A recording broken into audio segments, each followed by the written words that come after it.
All right.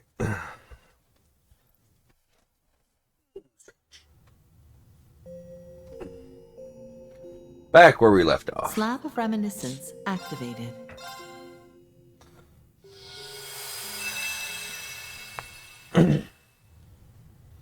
Yeah.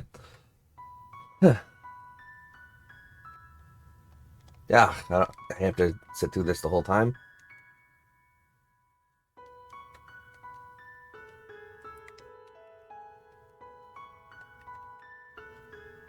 An unconventional student. April, year 1208 of the Septian calendar. Aramis Academy is a famous educational institution in the Calvardian capital of Edith. The name derives from an artist central of Calvard's democratic revolution 100 years ago. This was also reflected in its goal of nurturing new talent and helping forge a brighter future for a new republic. The Academy placed great value on traditional education, of course, but it also encouraged the perspectives of new cultures and values, attracting many an independent mind across Emeria. It was a storied place of learning that reflected the Republic's views as a whole. This story, for its part, begins not long after the springtime festival held yearly to welcome the new student body.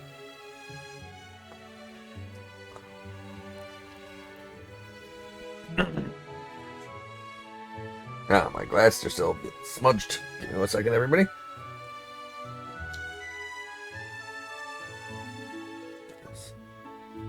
There we are. It was just another morning at the academy, countless students shuffling through its grounds, when one of them in particular happened to draw an unusual amount of attention. The young lady had long, soft violet hair crowned with a black ribbon. Her figure had been cut very respectably as she matured into a young woman of 17 years, and yet her face still held traces of girlhood days bygone. The beauty she was, she had never failed to turn in inquisitive heads as she strolled along. Wren?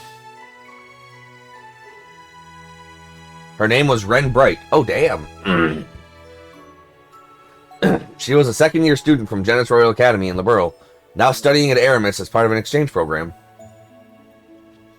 She had only just arrived in the spring.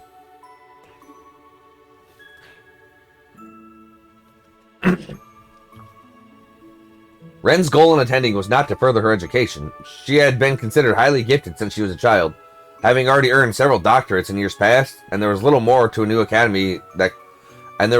new academy could reasonably teach her. Her goal, in reality, was to use it as a front to operate freely in Calvard. It was hard to find one better than being a student. She already found the role relatively foolproof during her time at Genus. Even if there were limits to how much a student could get away with, society as a whole was soft on school children. To move freely would require drawing as little attention as possible. She aimed to conduct herself modestly as any elegant young lady who wished to remain unseen should, during her time at Aramis. There was one very big problem with this plan. Good morning, Miss Bright. Isn't she just gorgeous? Look, I see her. She's so beautiful, and everyone says she's just as smart, too. All she had to do was walk down the hall to be showered with greetings and whispers of envy and admiration. Her looks alone were already enough to make her the talk of the school. But after one of the teachers let it slip that she received a perfect score on her entrance exam, there was suddenly not a single person who didn't know her name. The other students cared not how much she wanted to avoid drawing attention. She was getting it whether she liked it or not. Naturally, not everyone was pleased with the booming popularity this new transfer student had attained in less than a month. While most were busy fawning over Wren's arrival that morning, another group watched the charade unfold from the shadows, echoing audible tuts of displeasure. Wren had yet to be enrolled in any clubs. As soon as the day's lessons had come to an end, she packed her belongings and stood to leave. A word, if I may, Miss Bright. It was a fellow classmate surrounded by a faction of students clearly loyal to their King Bee. He looks ugly, but she's still cute. Certainly. Though instinct told her this was not going to be a conversation she wanted to have, she made an effort to pretend otherwise. She would not be provoked into behaving as anything but a mature, modest young lady. I've been waiting to get to know you better for some time now. You see, So I was wondering if you might join me for dinner this evening. The boy, Roland Griffith, presented a gentlemanly smile. Ren was very much used to being asked out like this, and never once did she accept. She always made up some excuse to turn them down. Today would be no different. I'm ever so sorry, but I'm afraid I have something urgent to take care of after school today. Some other time, perhaps. This was usually enough to get them to give up, but Roland was a persistent one. Well, that won't do. I have something very important to discuss with you, and I've already booked us a table at a very fine restaurant so we could discuss in detail. Is there really no way your business can wait? There was something ominous about his smile. Ren couldn't help but be curious what he was thinking. I'm afraid it can't. I'm so sorry after you've gone out of your way to prepare ahead of time. Still, I could spare a little time right now, so I'd be happy to talk here if that's alright. So not tonight then. A pity. Roland's... oh, Roland. Fucking... Wait, is it?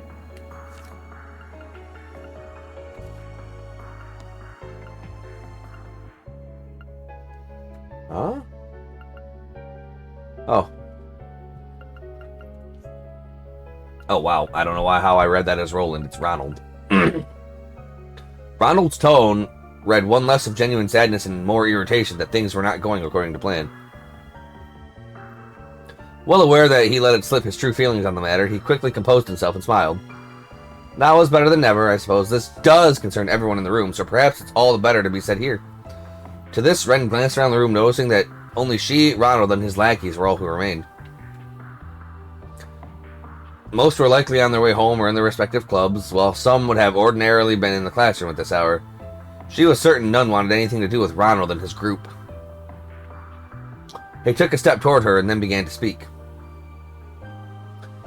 I'm well aware, Miss Bright, that you have come all the way from distant Liberl to be here. It's not unusual for students to transfer from afar for family reasons. But I hear in your case you came to Calvert just to learn in these hallowed halls. I cannot help but deeply admire your spirit and thirst for knowledge. Pure theatrics, this one. At the same time, I worry about you. Brilliant you may be, but living alone in a far-off land must be terribly lonely and challenging affair. We all need someone to depend on in our lives, and that would be especially so in your situation. So if you don't mind me saying so, Miss Bright, I believe you need someone to look after you, to protect you. At last, he shut up, giving Ren a chance to respond. She scrutinized him closely. In short, you'd like for me to join your circle of friends, correct? Ronald's smarmy smile broadened. His father was a senator in the Republic's parliament, meaning he held a significant amount of political power. His son used this to his full advantage. Ever since joining the academy, Ronald had used his father's name to form a faction of sorts among the students, forcibly building his reputation until he was the leading candidate for student council president in the election staged in half a month's time. His goal, Ren assumed, was to bring the hottest talk of the academy into his faction to further secure his chances of victory. I think you'll find that joining us would help you feel much more secure and at home here. Or perhaps you don't appreciate just how much of a difference having someone like me backing you would make on the life of an exchange student. True, she mused inwardly. Being in a group of high social standing would make it easier for her to gather information. If she could leverage his father's connections to build more of her own, that would pay itself in dividends in days to come. The pompous boy had no way of knowing the actual circumstances that brought her to Aramis, but his proposal was, in fact, very beneficial to her. She returned his smile with a modest one of her own as she answered.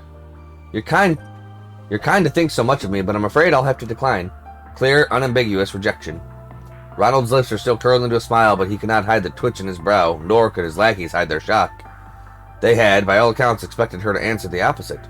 Are you sure you won't reconsider, Miss Bright?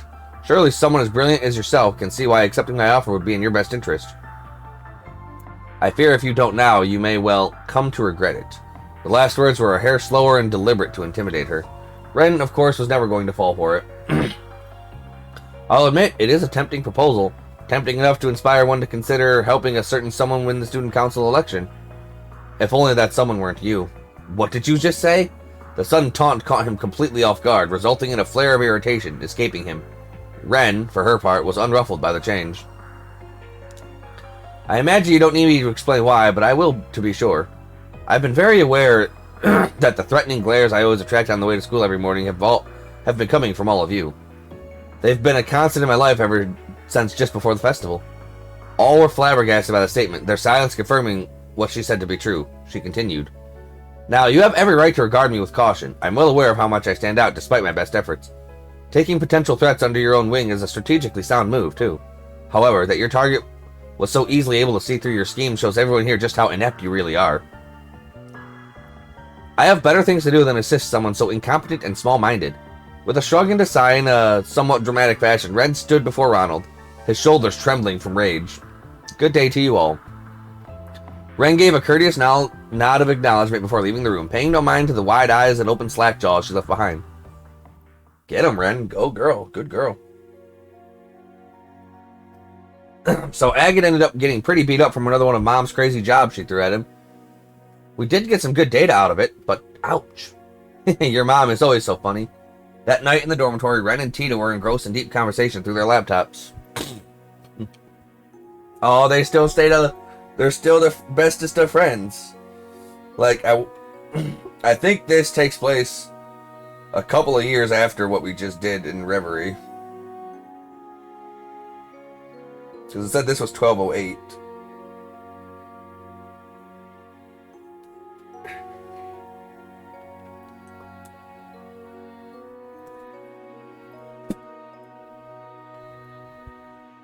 But it's always the same old with all of you. I'm surprised there's anything of Agate left with how often you tell me she's had him nearly facing death. You two are in a rut. I know something that could spice things up. Maybe try adding a little romance to the mix, like a couple of bright-eyed lovebirds we know. But, we have agreed to go somewhere next week, so we're not in a complete rut. Well, isn't that something? The stairs to adulthood await you, my dear friend. Ren! Tita graduated from the branch campus in Airbonia just as Ren left for Calvard, leaving them no time to spend with one another in person. That wasn't ideal, of course, but from the hint of sadness came the habit of talking like this once a week so they could stay in each other's lives. They discussed anything from their new lives and environments to the fruits of their research, occasionally stumbling into a serious topical matter or two along the way. It sounds like a legal confrontation between the Verne Company and Epstein Foundation is inevitable at this point. I know, I can't believe this is really happening. Both frowned at their screens. A recent development concerning the Calvarian industrial giant Verne Company had become a key source of concern for them of late.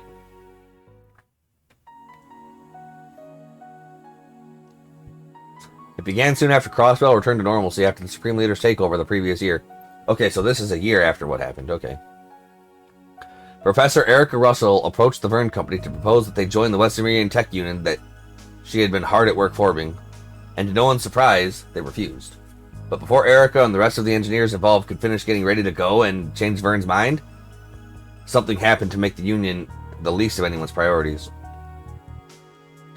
The independent development of a new generation of orbitments and their generation's long partner in this subset of technology, the Epstein Foundation, would not be a collaborator. The latter had been a key supporters of Zemiria's orbit development and orbital technology in general since its very inception.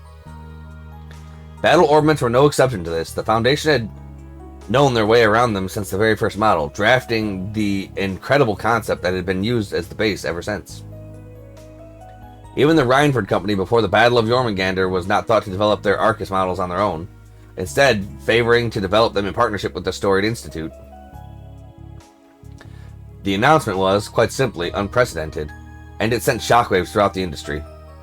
The Epstein Foundation was also less than pleased about being cast aside in this manner.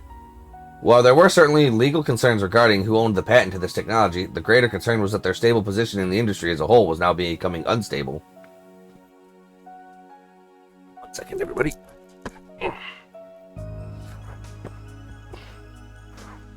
They initially responded by attempting to resolve this through peaceful means, but when those attempts proved fruitless, it was reported that they were preparing for what could only be an ugly international legal dispute.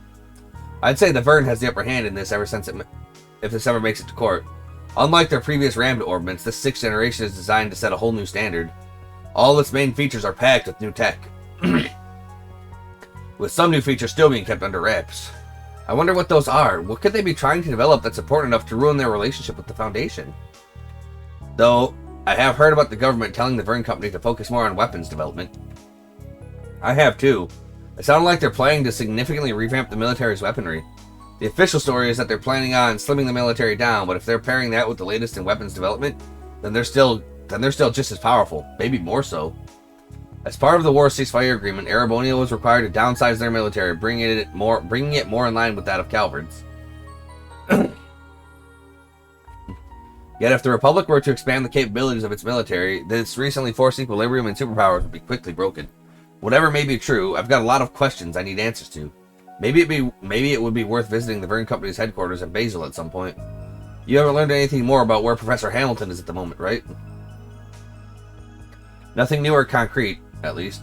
It sounds like she's continuing her research eastward, but I haven't heard anything more specific than that. Mom and Grandpa haven't had any luck in contacting her either. I'm not surprised since the area isn't very well connected, but it's still unfortunate. She's a lot more personable than Professor Schmidt, so having her on our side would help a lot. Tita could only laugh. Yeah, there's a lot of worrying stories going around about the PMCs and stuff like that. Makes me wonder if none of this would even be happening if she was still acting as an advisor for the Vern Company. The deeper into the conversation they went, the more Tita could feel her spirit sinking. The political climate in Western Cimmeria was becoming unusually unstable at the moment, with its nations basking in prosperity. But she could not shake off the feeling that this peace was built over rotting wood and that it could all come crashing down with but the slightest provocation. This was becoming especially true in the tech world, as it had undergone rapid growth in recent years compared to other fields. So rapid, in fact, that no base could possibly sustain its sudden weight without cracks beginning to form. Try not to dwell so much on the worst case scenario, Tita. This peace might rest on a nice edge, but there's still plenty we can do to preserve it. That's why I'm here right now, and that's also why you're working so hard too. We could find a million problems in the world if we wanted, but pessimism isn't going to make them go away, right? The words filled Tita with the right amount of comfort she needed at that precise moment. Yeah, I guess you're right. Thanks, Ren.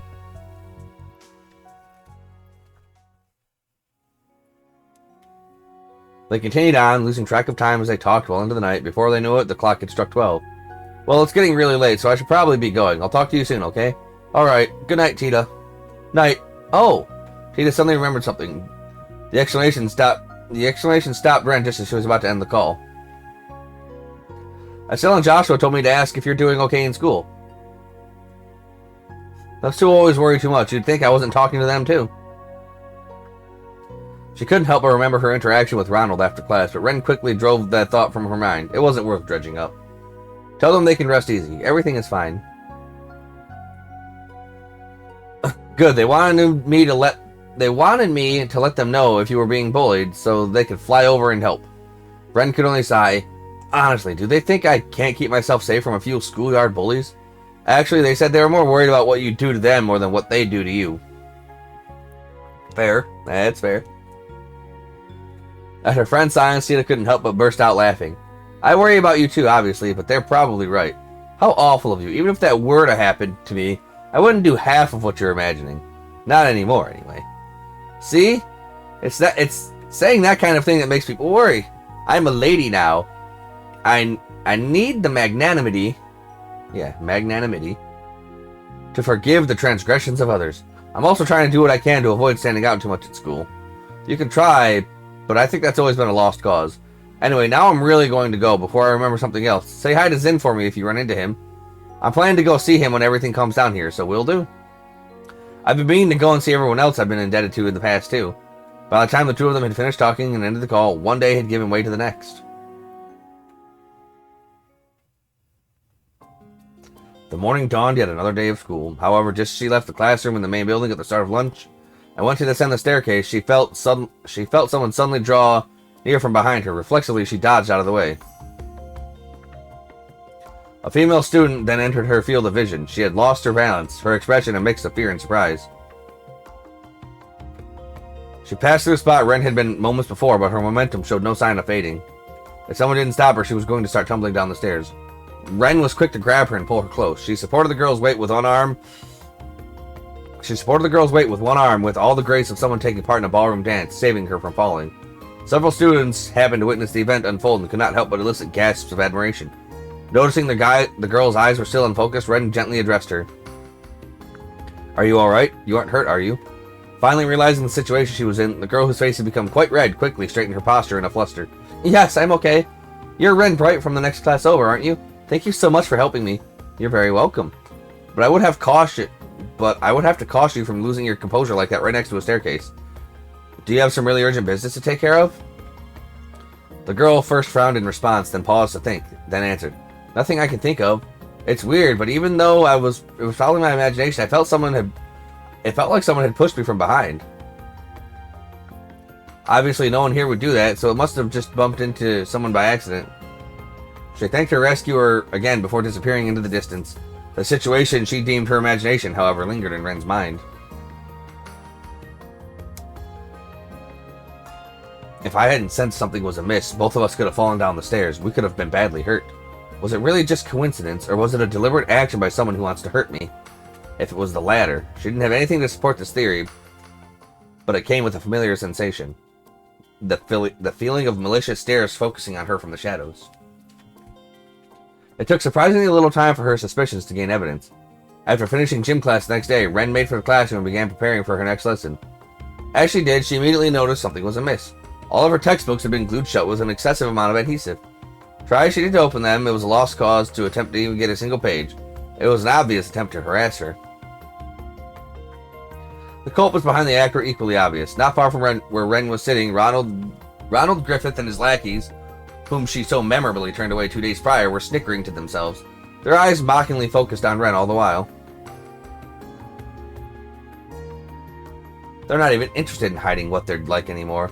I'm sure at this point they want to know who did it to intimidate me. This latest development also confirmed in her mind that they were responsible for trying to push her down the stairs the day before. What a pitiful sight they were. Because she refused to join their group, her existence was in their eyes now nothing more than a hindrance to Ronald's campaign for student council president. They would stop at nothing to either break her spirit or force her to join, or shame her into lowering her popularity among the student body. It didn't matter that Ren had no interest in taking part in the election. After further inspecting the state of her textbooks, Ren's expressions grew difficult to read. I think I can make them usable again, but not what little time I have left before class. The bell soon chimed in to signal the start of her lesson. Ren left her textbooks on top of her desk, making no efforts to open them throughout. Her instructor was, of course, less than pleased about this perceived slight against them, picking her to answer a question as an attempt to chide her poor behavior. Miss Bright, please read the next paragraph aloud for us. Ronald and his friends let out a series of pleased giggles at this, their minds delighting at the thought of a flustered Ren being told off and humiliated in front of the entire class. But what transpired in reality played out very differently from their fantasies. Without missing a beat, Ren did exactly as she was told, reciting the selected paragraph she had been asked to read word for word, and all while her textbook remained closed. Did you memorize the entire book? Even the instructor could not hide their surprise. But of course, as a student of Aramis Academy, I would never dare to compromise in preparing for my lessons. Ren responded with such grace that she, of course, drew in more sighs and coos of admiration from both her instructor and peers alike. It was only Ronald and his posse who groaned with sullen expressions. Got him.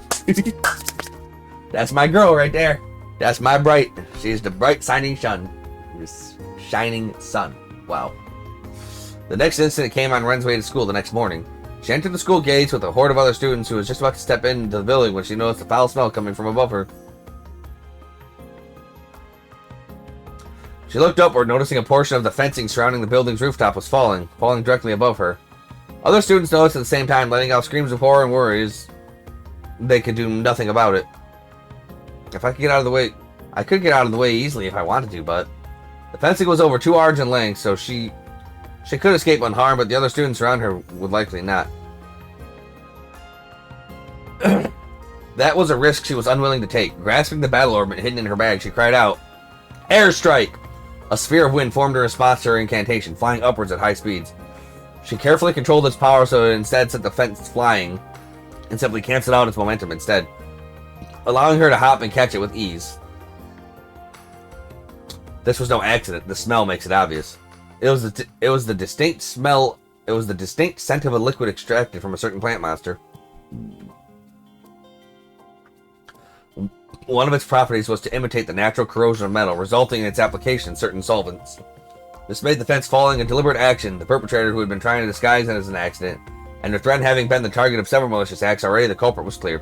Again, she could feel the presence of those familiar hateful stares pouring into her from the shadows. But again as well, they were not the only ones with eyes on her. Whoa, that was awesome! Did you see that? Is there anything she can't do? Ren's quiet meditation was disrupted by a multitude of cheers and applause from all around her. As if she were a performer just about to leave the stage, she gave an elegant bow in response.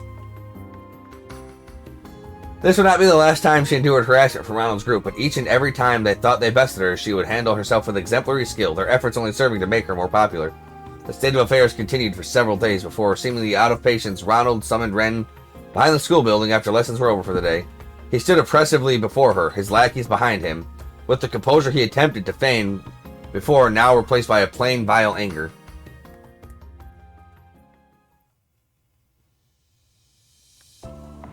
Ren's killed people. Ren's killed hundreds of people. Ren was a vicious murderer. Now she's just a baby. Must protect the Ren. Let me give it to you straight, Ren Bright. You are an eyesore. Even that gentlemanly air he impersonated before was gone. I don't know. She's pretty pleasing on the eyes to me, guy.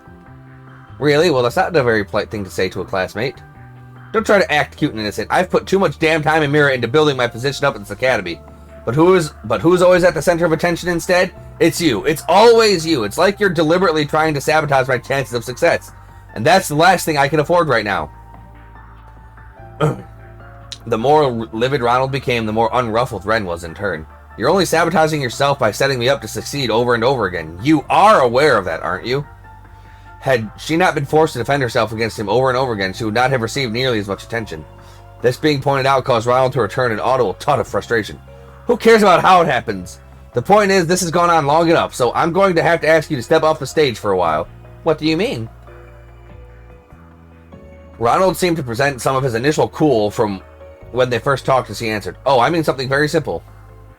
You just won't come to school until the election is over. And if I refuse? To this, he raised a hand, and in response, his lackeys stepped forward to surround her. The boys were unusually well built for their age, showing off their hulking forms in hopes of intimidating her. Refusing is not an option, I'm afraid. If you aren't going to oblige me willingly, we'll just have to make it so you can't come to school for a while. His lackeys cracked their knuckles dramatically to clarify their leader's intent. Well, that's no good. I think we both know that would constitute a grave violation of the school rules.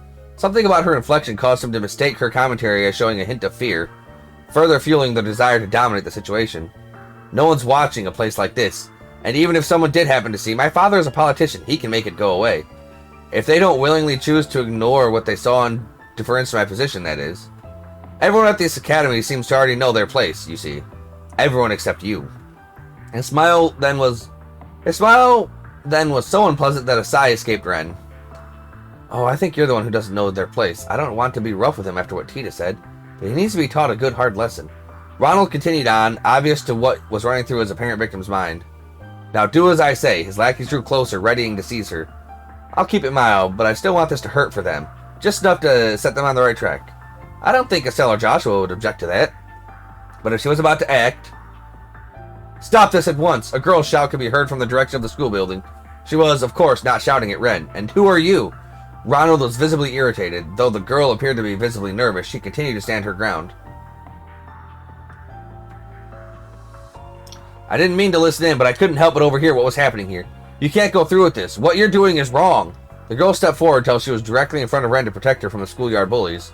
As she did so, the light revealed sleek, dazzling blonde hair that shimmered much like the sunshine above. Ren recognized her to be a first-year student who lived in the dormitory next to her own. They weren't close to one another. At most, they only exchanged polite greetings with one another as they passed each other in the hall. She always seemed like a quiet, polite young woman with good upbringing, however, not the type whose eyes would glow with resolve when she put her well-being on the line for someone else's. Ren was surprised by this, as was Ronald, though he was less than impressed. He never fathomed that another student would dare to resist him. One thing he did sense was that her resistance was little more than a brave front. With excitement and the thought of stripping that front bare, he grew a sadistic smile and addressed her. Is it now? Well, how fortunate for me that I have you to show me the error of my ways. Ren can wait. You're a first year, I assume. I'm going to need to give you a lesson on just how right and wrong works in our society. Upon his signal, the lackey shifted to surround their new target over Ren. She began to tremble as danger closed in on her, but still she did not move. Don't you dare! This time it was Ren who spoke up. I'll give you what you want, so don't you dare touch her. But, you sure about that? She wasn't planning on that response, but Ronald was more than happy to have his win in any form. I'll stay away from school for a while. That's what you want, right? Ren should just fucking lay him out, man. Yo, hey Ice Dragon, how you doing today? But then the experience of studying abroad has been rather tiring for me, so maybe I do need some rest. Ren's voice was gentle in an attempt to assuage the girl's concerns. Ronald, meanwhile, made no attempt to hide the joy he felt at victory, laughing heartily with all the glee of a spoiled child. Good, now everyone knows their place here. I see no reason to harm either of you now that I've got what I want. Consider yourselves lucky that I've decided to let you go. You're the one who's getting let go, guy. Ren would kill you before you even knew you got killed. Ronald turned away and made to leave, his lackeys following suit. Good day to you, then. When next we meet, this school will be all mine. And then he was gone.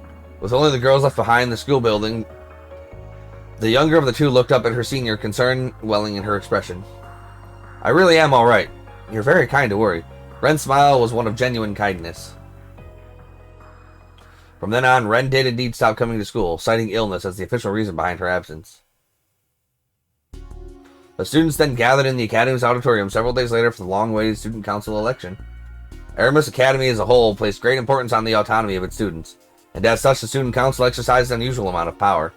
It also weighed upon them a massive responsibility, such as being the sole planner for the Academy's festival, a symbol of the celebration of the spring in the capital. This, however, also led to a position being a major status symbol, even long after graduation. All of this was why a large number of students put their names forward to become the student council president every year.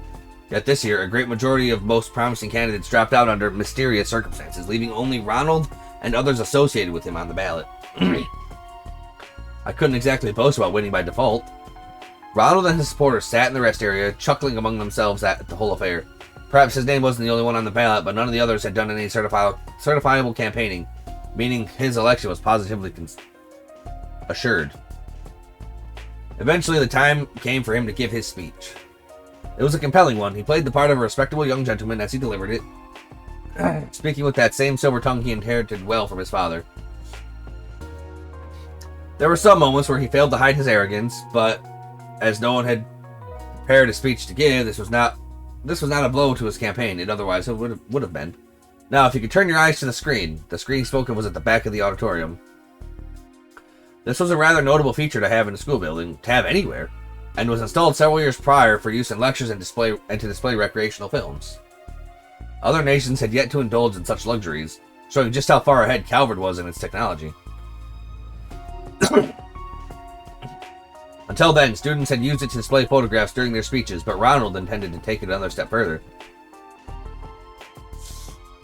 He wanted to share a promotional video, and not a simple makeshift self-produced one that might ordinarily be presented by an amateur, but rather a professional work he paid a considerable amount of mirror for. Its quality was genuinely impressive. His victory was written in stone, but this, he knew, would cement it that much more.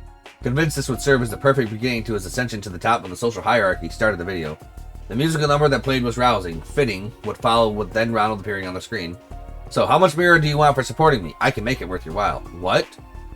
The video playing before them was not the one intended. Rather than an inspirational show of what he could do to bring the student body, it was a recording of him buying off one of his opponents just days before. As hushed whispers of confusion spread through the auditorium, the next clip played. If you know what's good for you, you'll withdraw your candidacy right now, or the only thing you'll be president of is a hospital bed. Next was an equally unexpected scene of Ronald intimidating another candidate into withdrawing from the race. As it continued, Ronald realized what was going on. Someone out there had replaced his carefully prepared video with another. The initially hesitant whispers exploded into loud enough murmurs that he had to raise his voice over them in his attempt to quell the situation. This is all forgery! Someone is attempting to frame me! But just at that moment, as if waiting for his cries of denial, a girl's voice resounded from the auditorium's entrance. I'm afraid it is all entirely genuine. Her voice rang out with wonderful clarity, charming all who heard it. She ran her hand through her violet hair and flipped it back as she talked and walked slowly through the stage. Bribing potential threats, blackmailing, threatening, even executing violence against others, and many other cases of bullying besides. You are guilty on every single count, Ronald Griffith. Before anyone could fully understand what was happening, the student was on stage and staring Ronald down. All eyes were fixed upon this elegant figure indeed. Without any effort at all, she had the air of a protagonist of some epic tale making her long-awaited appearance. Damn it, Renbright. Must you insist on getting in my way at every turn? He growled through a sheet of sheer anger. In contrast, the recently absent Ren responded with brilliant composure. You are the one getting in the way of the fair running of this important election. Your countless crimes have made a mockery of the whole process. Ren then turned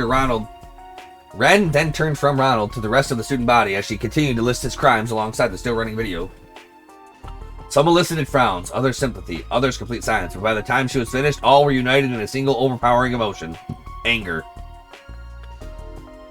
It brings me no joy to say this about a fellow student, but I'm afraid it must be said.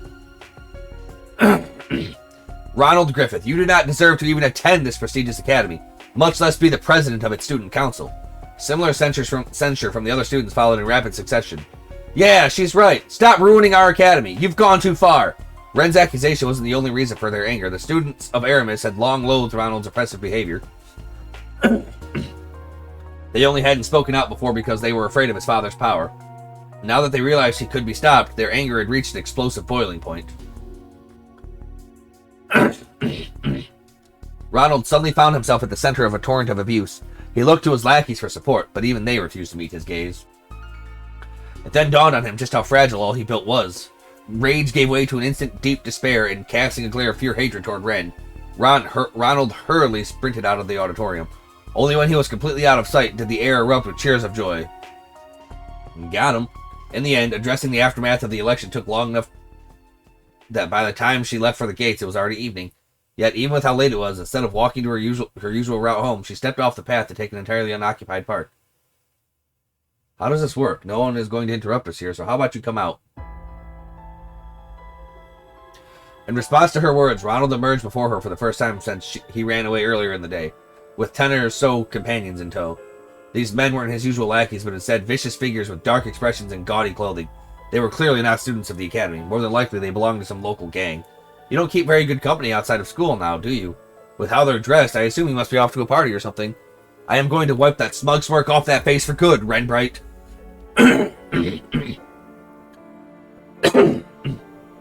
My dazzling future in politics was guaranteed, but now you've gone and ruined everything. What am I supposed to say to my father now? I don't know. How about, sorry, Dad, I'm a fucking loser? That's your problem, not mine. Or are you so small a man that you can't even own up to the consequences of your own mistakes?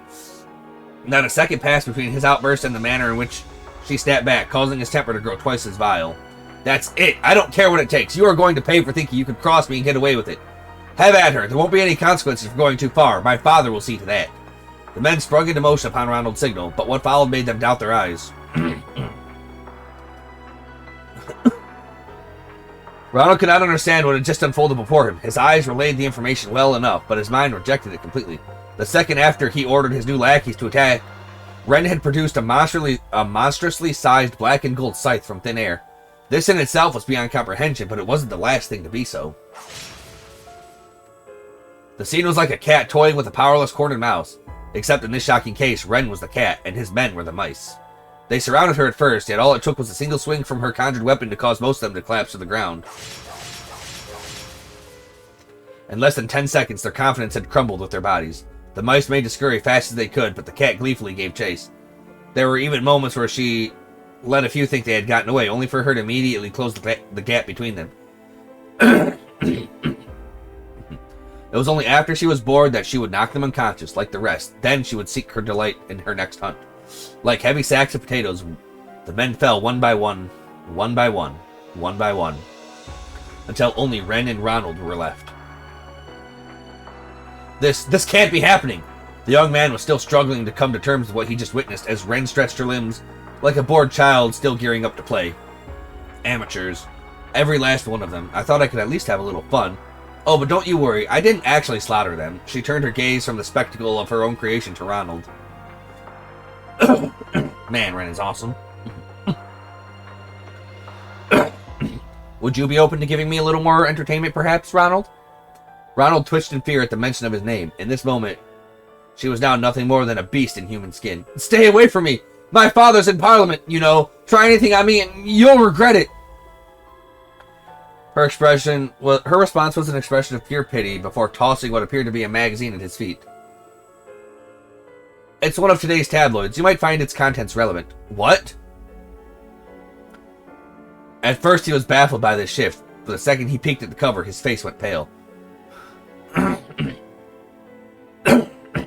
Representative Griffith, suspected of bribery and connections to organized crime, read the headline in giant, punchy lettering. There's a whole special feature on your dearest daddy, complete with evidence. It mentions that the CID is going to be conducting an investigation as well, so this may be the last day you can say he's in Parliament. My condolences. No! No! So visceral was his shock at the news that even the simple word was all he could muster. Even then, Ren wasn't finished. So now that he's been removed from the equation, I'll ask again, would you be open to giving me a little more entertainment? She edged closer and closer, scythe in hand and a sadistic smile lacing her lips. Ronald tried to retreat in fear before tripping over a rock and falling hopelessly on his backside. All he could do was watch her as though she were the Grim Reaper, tears and snot streaming down his face. Be a doll and play with me, then you'll understand why they used to call me the Angel of Slaughter. She raised her scythe above her head and ready to swing it downward before realizing what she said. Oops, a grown woman shouldn't play with dolls though, would she? And here I thought I could better control my childish glee. She covered her mouth with her free hand, blushing with feminine modesty at her slip-up. None of this was behavior befitting the proper lady she wanted to reflect. After composing herself, she turned her attention back to her prey, only to see he was already unconscious. Finished? As she left the park, a calm young man called out to her. I certainly am. Ren met eyes with a brown-skinned young man leaning covertly against one of the trees. It was safe to assume he had witnessed the entire affair unfold. Oh, he's hot. He glanced inside the park for a brief moment before speaking with slight but genuine admiration. You really are something. In what way? In every way. Even if I was more struck by the hacking abilities of the famous Kitty than the combat prowess of the infamous Angel of Slaughter, still hard to believe you managed to find dirt on his bigwig dad that easily. Ren's response was matter of fact, showing no sign his praise had gone to her head. Most people just aren't as cautious about cybersecurity as they ought to be. Understandable with how new most are to it. Of course, it isn't nearly as easy as this when you're dealing with the leading corporations and politicians at the top of the food chain. You made it sound like you've tried before. Maybe I have. Ren's smile was both cryptic and darling. I've been more impressed with you. You were quick to write a piece that scathing while also finding me exactly the proof I needed. I'm glad Grace introduced us. Just doing my job. The man's name was Dingo, and he was a professional reporter for a tabloid. I feel like we've met Dingo before. He was extremely capable at his job, very well connected, and held a reputation for never shying away from danger. After being introduced to one another by Grace Lynn, he and Ren made a deal with one another just a few days prior. The terms were simple. Dingo would provide Ren with proof of Ronald's misdemeanors, and Ren would use her hacking abilities to provide evidence of his father's crimes. Both are now reaping the rewards of the other's success. Though I'll admit that I did get some help from a friend. He was none too pleased about being asked to look into a scummy politician's equally scummy son, but he pulled through. Oh, you just have all kinds of connections, don't you?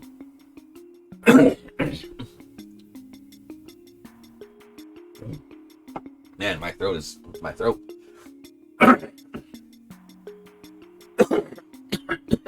Oh my goodness, one moment. I need more water. She did sense someone other than Dingo was acting on her behalf. While she was off school, but she wasn't sure who that someone was. This curious sensation regarding their identity remained as she continued the conversation. My goodness. You know, I'm surprised you didn't meet with any resistance in running that story. That just goes to show you how big a fan the government was of Griffith. They left him alone because he didn't actively oppose the current president's party. But from the CID's perspective, this chance to take him down was about as good as it was going to get. That does sound like something Miss Taito Master over there would do. I can't say I like the feeling of being used by her, but oh well. Dingo then made a curious observation. I have to wonder why you went to such lengths to get rid of small fry like him. He really bother you that much? Ren briefly glanced at Ronald, still collapsed on the ground at the park, before shrugging her shoulders dismissively. Not in the least. I didn't intend for this to go as far as it did either. I only wanted to teach him enough of a lesson so he'd leave me alone, but... It was then that the younger student who tried to save her came to mind. I think the students deserve a much better student council president than him. She then let out a titter that was most refined. As Ren expected, the allegations led Ronald's father to resign from Parliament, while he resigned from Aramis Academy. The group of students who exerted power over the student body with his backing vanished overnight, as a result, bidding peace to return to the grounds for the first time in too long. One thing, however, came about this that Ren had not expected in the least. She won the student council president. Here are all the documents relating to next month's budget. The student council's new president accepted the documents from the blonde-haired first year in charge of general affairs, perusing them straight away.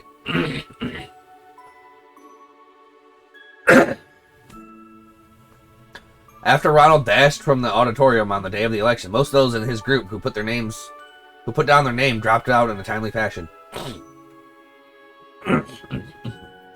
Voting still took place, even then, but once all was said and done, nearly 70% of the votes were disqualified. This was because they were all in favor of someone who never had put her name on the ballot, Ren Bright.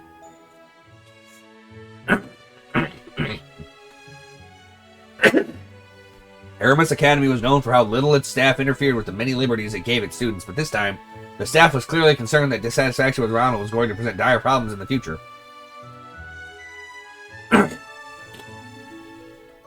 The teachers then chose to directly negotiate with Ren, and in the face of such fervent demand, she reluctantly accepted the position of student council president. None of her duties posed a challenge to her, but by accepting it, she had completely and utterly failed in her initial goal of avoiding attention.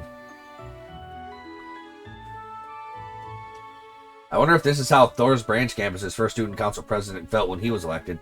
Even I couldn't believe it when Tina told me. Alright, it is what it is, I suppose. I'll just have to make use of this as best I can. Sunlight beamed into the student council room. The blonde-haired girl and who were friends struggled with the new workload they were adjusting to.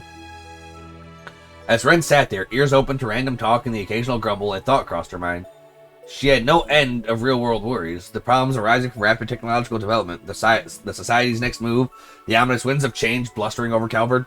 But despite all those, she wanted to enjoy her simple time here while she could. Let's say we get this work done so we can celebrate with a tea party, The arrival of spring was now a distant memory, even if summer had yet to come. There was nothing particularly spectacular about this time. It was just another ordinary, beautifully bright afternoon.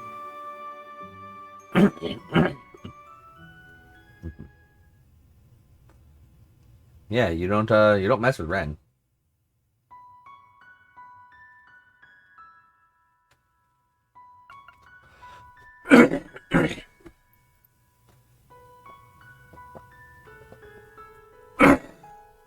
Oh my goodness.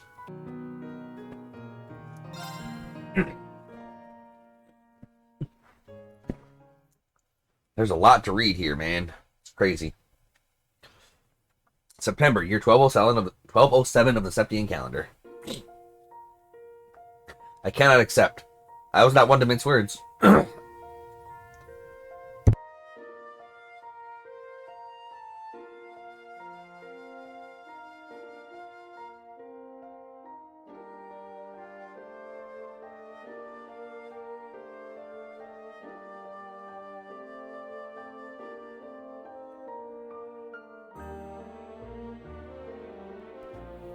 The hulking bear of a veteran bracer, Zin Vathik, could not hide his disappointment, puffing out his bottom lip with a sigh as he stood before me. Not again. You gotta resign yourself to the inevitable one of these days. I had been indebted to this man, who was as capable as he was kind, since my first days in the guild. Truly, I did not wish to be a source of vexation for him, but the wish alone was not enough. I have neither the experience nor the skill to be worthy of A rank, so I cannot accept your recommendation. Bracers are assigned ranks based on their strength and achievements, with A rank being the highest, on paper at least.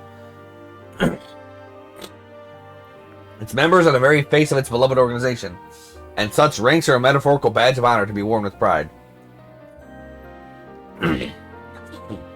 So how had I received multiple recommendations?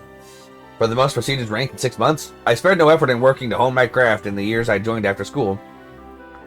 And certainly I wouldn't class myself as a doe-eyed newcomer, but to have my name among the greats of the guild? Absolutely not. After turning down my first recommendation, a second one had come in from the guild's headquarters in Le Mans.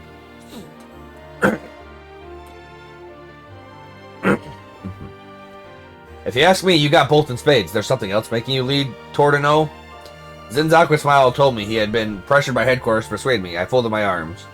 Setting aside whether you're overestimating me or not, which I believe you are, there is. I would already much like not to stand out any more than I already do. I've been getting offers to be a model, to star in films. It's been, frankly, exhausting, forcing them to give up. Now, what do you think what would happen if I were to accept a promotion? I'll be neck deep in the same mess all over again. Haha. Okay, that makes sense, but sorry, you're a 1-2 punch in the beauty and bronze department. Trying to stay low is a lost cause. With the kind of fans you're getting, maybe you should consider the silver screen after all. Who knows, you might walk away with an award from the film festival. Zin's laugh was hearty in contrast to my unamused frown. Much as I respected him, I could do with showing a little more decorum. That's not funny. I understand being in the public eye to some extent is inevitable, and I've accepted it, but I'm not a bracer, not an entertainer. But I'm a bracer, not an entertainer. I wasn't trying to be funny though. You gotta find a way to let off steam, or you're gonna break when you need to put it together. When you need put together the most. Or you're gonna break when we need you put together the most. Happens to workaholics like you more often than you think. I didn't think I was pushing myself as hard as he implied, but I also couldn't deny there was a nugget of truth to what he said. We're getting off topic. Just why was his headquarters so desperate for me to become an A-rank bracer? I can't see the logic behind it. Well, you see, starting with what you know, the reparations from Arabonia have beefed up our economy this year.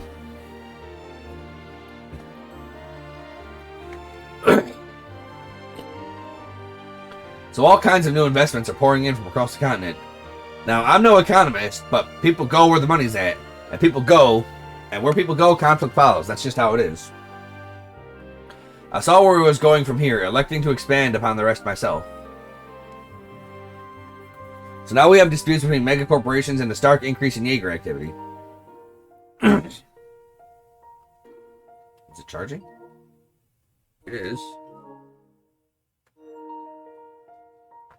These are in addition to the known growth of private military companies and increased tensions between mafias. You got it. You think it's bad now? It's only going to get worse from here. That's why Le Mans wants to up security here while promoting a rising star. You.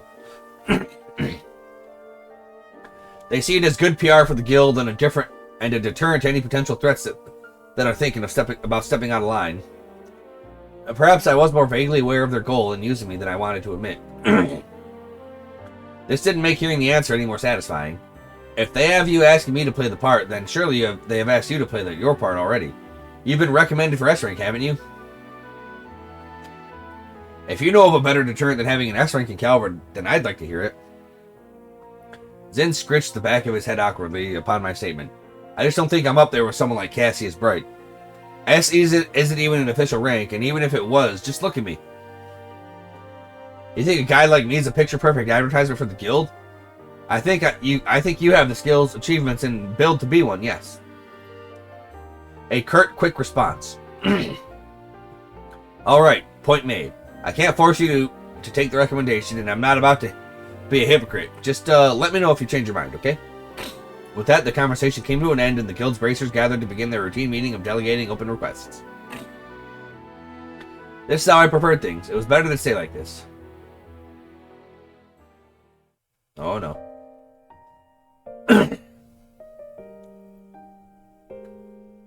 There was a point when I wanted to be something more. I can no longer remember when that was. Sometime during my childhood it happened, I'm sure. I just recall realizing how small the world truly was. So I prayed and longed to become someone I was not. It was around high school when I thought I became that someone. Those years were unforgettable. I'll never forget the unexpected reunion that was had there, nor the priceless treasure I had gained. I truly thought I'd gotten closer to what I wanted to be. But in the end, it was just wishful thinking. My hand, once held, was now empty. And I was still a nobody. But I refused to stand still. I grew unrelenting in following the new path I chose for myself, ignoring my family's objections. My motivations had changed, however. I no longer possessed that girlhood desire of becoming something more. Of becoming someone. I just needed to keep moving forward. However aimless that movement was.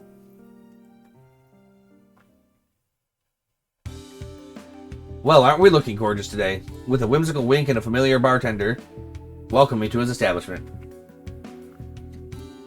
He was a tall, affable man who lived by his own rules and never hesitated to lend a helping hand to others. He reminded me of Crossbell City Branch's receptionist a few times, from the few times I visited from work. The place was nearly empty today. I sat down on the counter seat farthest from the door as he approached. The usual, sweetheart?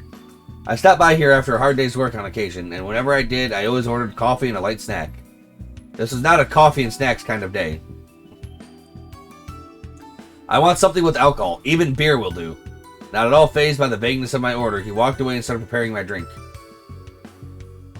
It wasn't long before he returned and placed an elegant glass in front of me.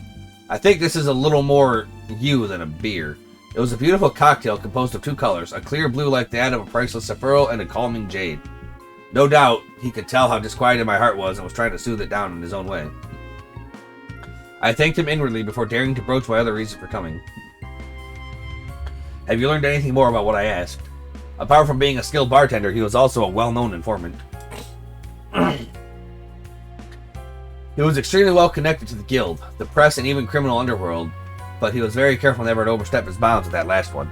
Indeed, I found him to be a valuable source of needed. I wish I could say yes, but not even Dingo has any promising leads. Still, I think you've got your eyes on the right district. It's only a matter of time before they get smoked out. I see. Since the guild's investigation turned up nothing, I was hoping he would better point me in the right direction, but it seemed this was going to be a lot harder than I'd hoped for. Things will work out. Just pace yourself and keep at it a little bit at a time. This also applies to that cocktail. It's a strong one, so don't drink it all at once. I tilted the glass delicately between my fingers as he stepped away, my mind continuing to wade through the case I was following. There had been a stark increase in illegal drugs on the market. Not just any drugs, either, but ones of a highly addictive, dangerous variety. Heiue, who effectively ruled over the criminal underworld in Calvard, ordinarily limited the proliferation in the market as part of their rules. Limiting the number of drugs was, of course, far from the ideal elimination of them, but none could deny that the syndicate's actions had brought some semblance of order to where chaos often reigned supreme. Yet the past few years had seen a worrying number of criminal groups rebelling against these carefully curated rules. One of those groups was surely behind the change in the market. All of us held a presumed connection to the two missing people. The guild and the police have been tasked with searching for two children below the age of 10, a boy and his younger sister. They simply left the house one day and had not been seen since. Evidence suggested they came from a perfectly ordinary family on good terms with one another, so the likelihood of them running away was slim. We mulled over the suspicion that they had been abducted for ransom early on, but not a single demand was made following their disappearance. So it was quickly ruled out. Despite a healthy amount of manpower that was coming from both sides, neither the guild nor the police had yet to find them. That said, the search so far had not proved entirely fruitless. Their last known location was fortunately established, and it was unfortunately a popular site for illicit drug trade. The working theory from there became that the siblings witnessed a transaction and were held captive by the criminal parties involved as a result. If that held true, then the longer it took our parties to find them, the greater the danger their lives would be in. The abductors wouldn't do anything right away. Murder was sure to leave a trace evidence behind, but it was only a matter of time before they resorted to that or trafficking abroad to be rid of them. With each passing second, the odds of the children being returned unharmed were dropping to zero. At the same time, all of this was pure speculation on our part based on a single established location. For all we knew, this had nothing to do with the criminal underworld at all. The potential dangers thrown around made an action an agonizing task, but if there was no evidence to go on, action was impossible. We could forcibly arrest any suspicious people on site and make them talk should we wish it. That would be a direct violation of the guild's code and its founding principles. The Bracer Guild was always sought to be an ally of the people first and foremost, so resorting to criminal acts to obtain evidence was out of the question. If only the strict adherence to our code didn't stop us from being able to resolve so many crimes, thereby putting people we sort of protect in danger. It was the ultimate impasse. As I found myself pondering on this impossible dilemma, the bracers had placed themselves in a familiar... As I found myself pondering on this impossible dilemma the bracers had placed themselves in, a familiar face came to mind. He was a childhood friend with blue-tinged, unkempt hair. Though we had lost contact with one another some years before, he one day returned to the city as suddenly as he had left it. Soon after starting up a peculiar profession that skirted the line of legality to a dangerous degree. The kind of profession that could easily involve himself in the affairs of many an unscrupulous individual, or so I believed. Just what did that idiot think he was doing? He walked out of my life without warning and walked back in much the same. I spent so much time searching for him. I knew our reunion would be an awkward one based on how we parted, but for him to return after all that waiting, all that searching, and dive into some questionable enterprise so different from my own was too much to bear.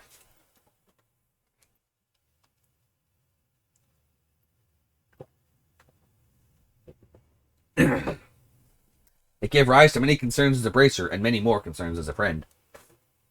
And the one that bothered me most was... Why hadn't he come to see me? Did he have any idea how worried I was about him? How worried I am about him? Irritation building. I took a large gulp from my cocktail, but the alcohol only fanned the flames of anger burning in my heart.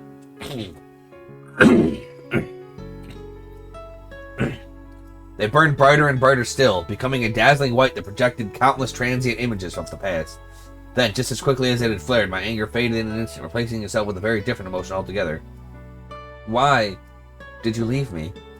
The words slipped from my mouth without me realizing it, making me feel downright pitiful once they were said. If someone were to see me in this state...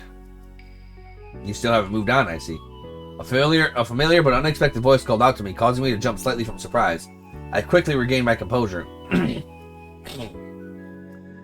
I just have a few choice words I'd like to say. My response feigned calmness as best I could. I couldn't help but think I had more than a few choice words, but really? But following up with that would aid my annoyance in a way that I would rather not further. Oh, I imagine you have more than a few. Right, of course he would see right through me. The bespectacled man sat down next to me as though our running into each other was no coincidence. He was another childhood friend of both myself and the one I was lamenting over, and someone who followed a remarkably different career path from either one of us. If it's still bothering you that much, why not just go and see him? You already have his address by now, surely. How could I, with how much time has passed? As I mumbled my response meekly, I thought I could hear the man next to me chuckle. Well, then I suppose there's no need to rush things. With our lines of work, I'm sure we'll cross paths naturally enough in due time. I didn't expect that kind of response. You make it sound so romantic.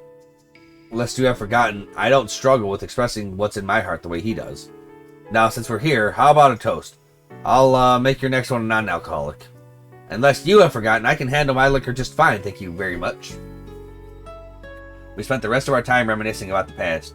It had been too long since we were able to just sit and talk like this.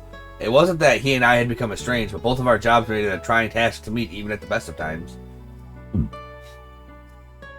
By the way, I've heard word you turned down becoming an A-rank bracer again. Of course that wouldn't escape the CID's ears.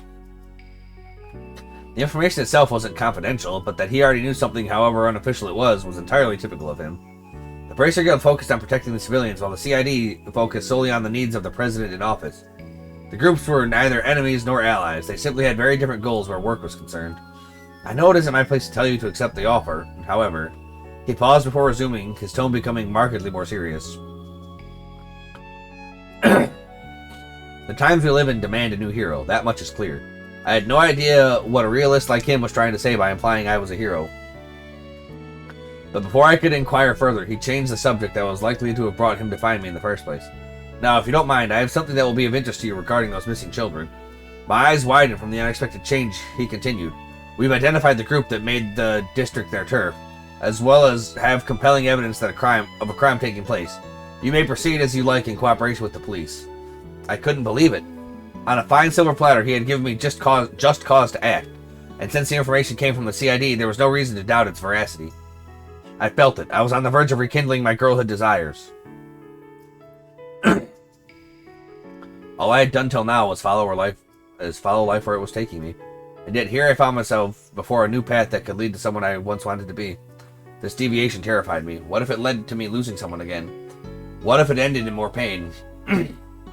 My fear begged me to stay idle. I was a fragile human being at my core. I knew it well. It made me wish I was anything but. It inspired me to take up the sword and rebel against any whispers of weakness. And I played the part admirably on the surface. But if I were forced to face cruel reality in the future, I wondered, would my heart be able to take it?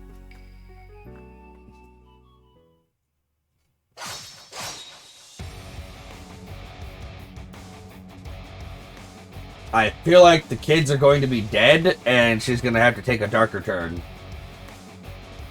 As I sidestepped to the left, I shifted my center of gravity and unleashed a flurry of slashes against my first foe, using that momentum to thrust both myself and my blade toward my second. 2 low-ranking mobsters fell to the ground. They were members of a mafia I had been chasing, and right now I was in the thick of their den of operations. My friend gave the guild and police the excuse we need to make a more direct stance against our targets. His information was vague, however, we still had to discern their precise location on our own. I, Zin, and several other bracers agreed that it would be best to split our forces and attack several locations in unison for this part of our mission. Based on what transpired, it appeared my location was the lucky winner. There's the intruder! Hey, I've seen her before. She's from the paper! 2 more reinforcements arrived, but I was hardly about to give them time to act. I rushed forward, swinging my sword twice as I passed them. They fell before they could even raise their weapons. I advanced. Mobsters appeared in droves. Presumably, word of my arrival has already spread. There she is! She's that bracer word's been going around about. Well, damn it! What if the immovable's here too? Don't be chicken shit. It's one woman. We can take care of her. They then charged me in a mass, at least 10 of them, with more reinforcements on their way from farther inside the building. Forcing my way through with how many they had in their number was risky.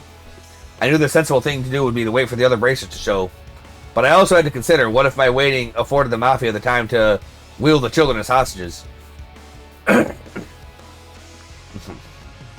Weighing the 2 options, I concluded that whatever reduced the chances of that happening was worth the cost. I needed to push on and settle this. Now. Besides, I believed I had nothing to fear from this pitiful group as they were. Were they seasoned combat veterans, they could have used their numerical advantage to implement a complex formation and corner me. But they did no such thing, the amateurs. And they dared to believe they held the candle to Heiyui's martial arts? In the face of one of my experience, their bloated size was nothing more than a hindrance than a help. They wouldn't be able to utilize even half of their potential against me. I first had to position myself in them appropriately. If I could ensure the gun-toting wielders among them were in each other's line of fire while rounding up the close-range fighters in a single spot, they would soon have bigger worries, friendly fire. Their vulnerabilities would then spell out my victory as I cut them down. 1 down, 2 down. The precious seconds after defeating a foe were the most advantageous. Just as the man had fallen, I was onto another before they had time to adjust to my incoming blade. There was no pattern to who was next by design. I chose my targets with stunning erraticism, throwing them into complete disarray as more collapsed to the ground. 3 down, 4. I would go around them in a wide circle. I would move between them while remaining ever aware of any surprise assaults at my back. I waded through them till I encountered the ones farthest back. These ones never even considered I would be able to reach them. They were spread so carelessly. The men took up their guns with newly alert panic strewn about their faces, but their fate was already sealed. They were powerless as I closed the gap between us. 5, 6, 7. With over half their number down, the remaining mobsters were quickly losing their will to counter. Some attacked out of adrenaline-induced desperation, calculating their next move so poorly that they fell into my long-set trap and accidentally attacked themselves. At this point, the battle was as good as final. All I had to do was continue taking them down until I was the last one standing.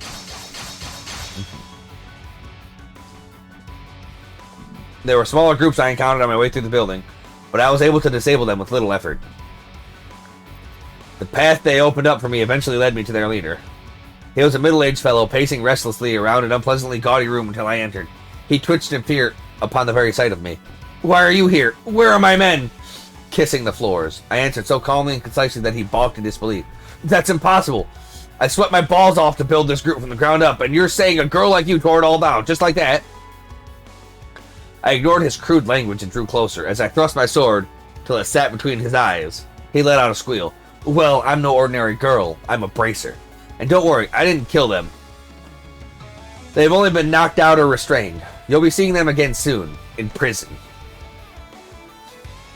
I shot a darkened glare in his direction as the tip of my sword wandered downward to his neck. Now, I have some questions for you, and you will answer them. The man nodded emphatically, his whole body trembling from fear.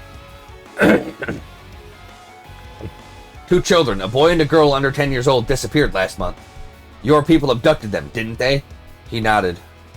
I knew it. Then where are they? What did you do to them? They're in a room farther inside. They're alive. At last, I could breathe a sigh of relief. My most fundamental objective when coming here could be fulfilled. Next, I need to ask you more about this group. I thought you all seemed far too weak to be charged of this district of the city, but after coming across your account book, everything fell into place. You're working on behalf of someone else, aren't you? He was so unsure of how to respond that he fell completely silent. That alone gave me my answer. Who is it then? Tell me. Is it A? I can't. He flinched in fear as I pressed him, resisting as though he genuinely couldn't say. Then, just as he opened his trembling lips to speak, I heard a strange thudding sound from outside the room. I stepped away from the man, my sword still firmly in my hand. Crunching, squelching, splattering. More sounds. These more audible than the first. I didn't know what to make of them, but they made me feel an instinctive revulsion as they dragged on. They may have come accompanied by faint groans, but if they did, they faded just as soon as the sounds themselves. I remained on guard as I stepped out into the hallway, ready to be attacked from any angle at any moment. And the sight that greeted me defied all imagination. The mobsters I fought through mere minutes before were now nothing more than distorted, mutilated piles of flesh and bone. Not just one or two, every single one of them, without exception, had been reduced to bloodied mounds. Some were without heads, others had their organs ripped out from their abdomens. Then there were those with their skulls caved in and leaking pulverized brain matter, and the ones with their hearts pulled out and squeezed. Oh shit! Each corpse was different, each corpse was unbearable to look at. The plain hallway I traversed now, with all due speed, was now covered in a sticky, slimy red. Who could have done something like this? The sight was so awful that my free hand now just clenched and shook from disgust. When was it ever necessary to go this far? What could anyone have to gain from this? Wait, no. I realized I had just made a very careless mistake. I turned and hurried back to the room I was just in. I was too late. The Mafia's leader was floating in the air at the center of the room, as though some unknown force was holding him up by his chest. A monstrous sword pierced his chest. A single streak of blood dripped from his unspeaking mouth. There was no room to believe he was anything but dead, like all the others in the hallway. He didn't even have the time to scream before his life was taken. Who are you? I barked at the center of the room, trying to drown out my instinctive fear with anger. At a glance, only the corpse and I were present, but if I strained my eyes, I could see the faint contours of another distorting the space around them. It must have been some form of act of camouflage. I would have thought it a basic courtesy to give your name before asking another's charming ace of the Bracer Guild. It was a man's voice that projected true arrogance, as though he were above all others as a matter of course. I instinctively readied myself for battle in response, but my actions seemed not to face him in the slightest. No need to be spoiling for a fight. I'm simply here to take out the trash after they were careless enough to leave a trail for the CID to follow. Was I really talking to a fellow human being? How could he speak of such gruesome murders in those terms? Are you a business partner of theirs? No, you must be from the group above them. Very good. He then swung his blade to the side and tossed the corpse off to the... He then swung his blade to slide and tossed the corpse off to the side with all the respect of a used cigarette. How could you treat people you worked with like this? People, have you your ears? I said nothing about taking out a person, only trash. The same applies to the garbage piling up in the hallway. They have always been so, even before they stopped breathing. It was clear that communicating with someone of his nature was impossible. I dismissed calm reason for an intense, all-consuming anger so great that my entire body couldn't stop trembling. You! You monster! Before I knew it, I had sprung into action, pouting every drop of strength into my blade, launching a swift, unavoidable strike. That's probably supposed to be pouring. But he repelled it with one vertical swing of his own. This one exchange was enough to tell me that his strength was well a league above mine. He parried my blow at the most perfect instant, canceling out the force of my attack with so little effort that it barely scratched the surface of what he was capable of. The act of camouflage did nothing to hide the monstrous nature of his cruciform sword either. Its design combined silver and black in an unholy fusion of darkness and light, as if chaos itself dwelled within its very blade. It was no common weapon. Even if I continued to give it my all, my odds of winning against him were extremely slim. But at the same time, my instincts were screaming at me that I could not allow him to leave. I charged again, attacking him from the front. Wasn't going to work. I would have to go for his side. He blocked that attack with just as little effort. But I wasn't done yet. I refused to stop moving, slashing a third time with even more speed than the first two.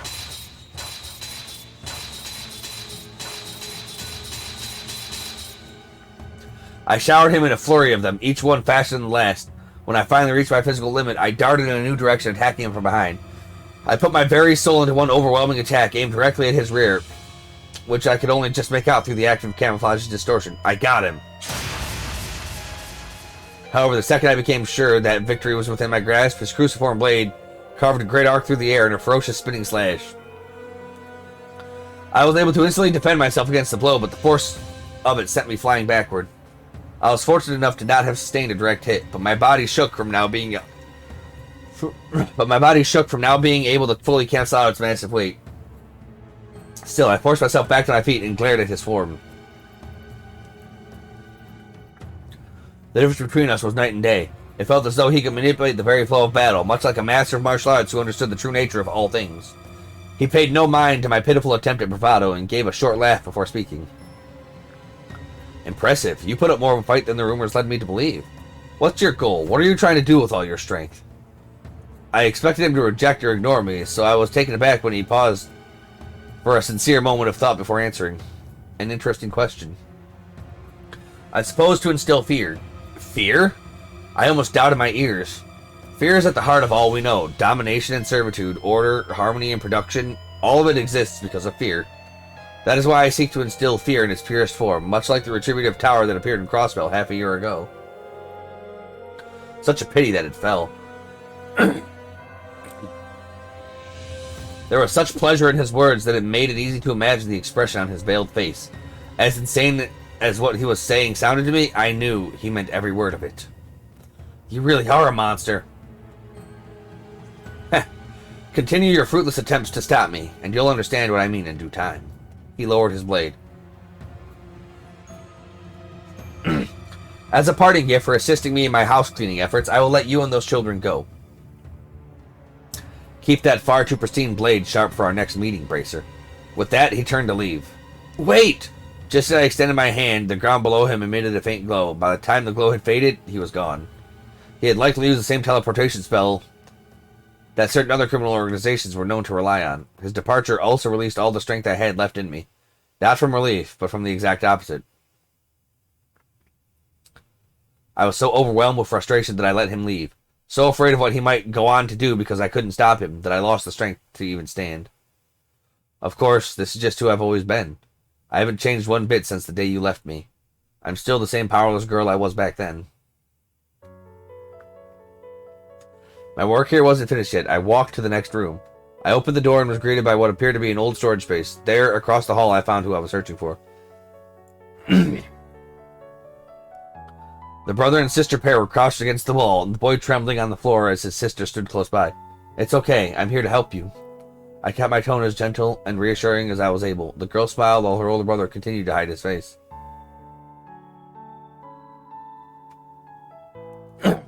I slowly walked towards them, careful not to make any sudden movements, but as I did, the boy shook his head vigorously, his whole body trembling more the closer I got, as if though he were telling me to stay away.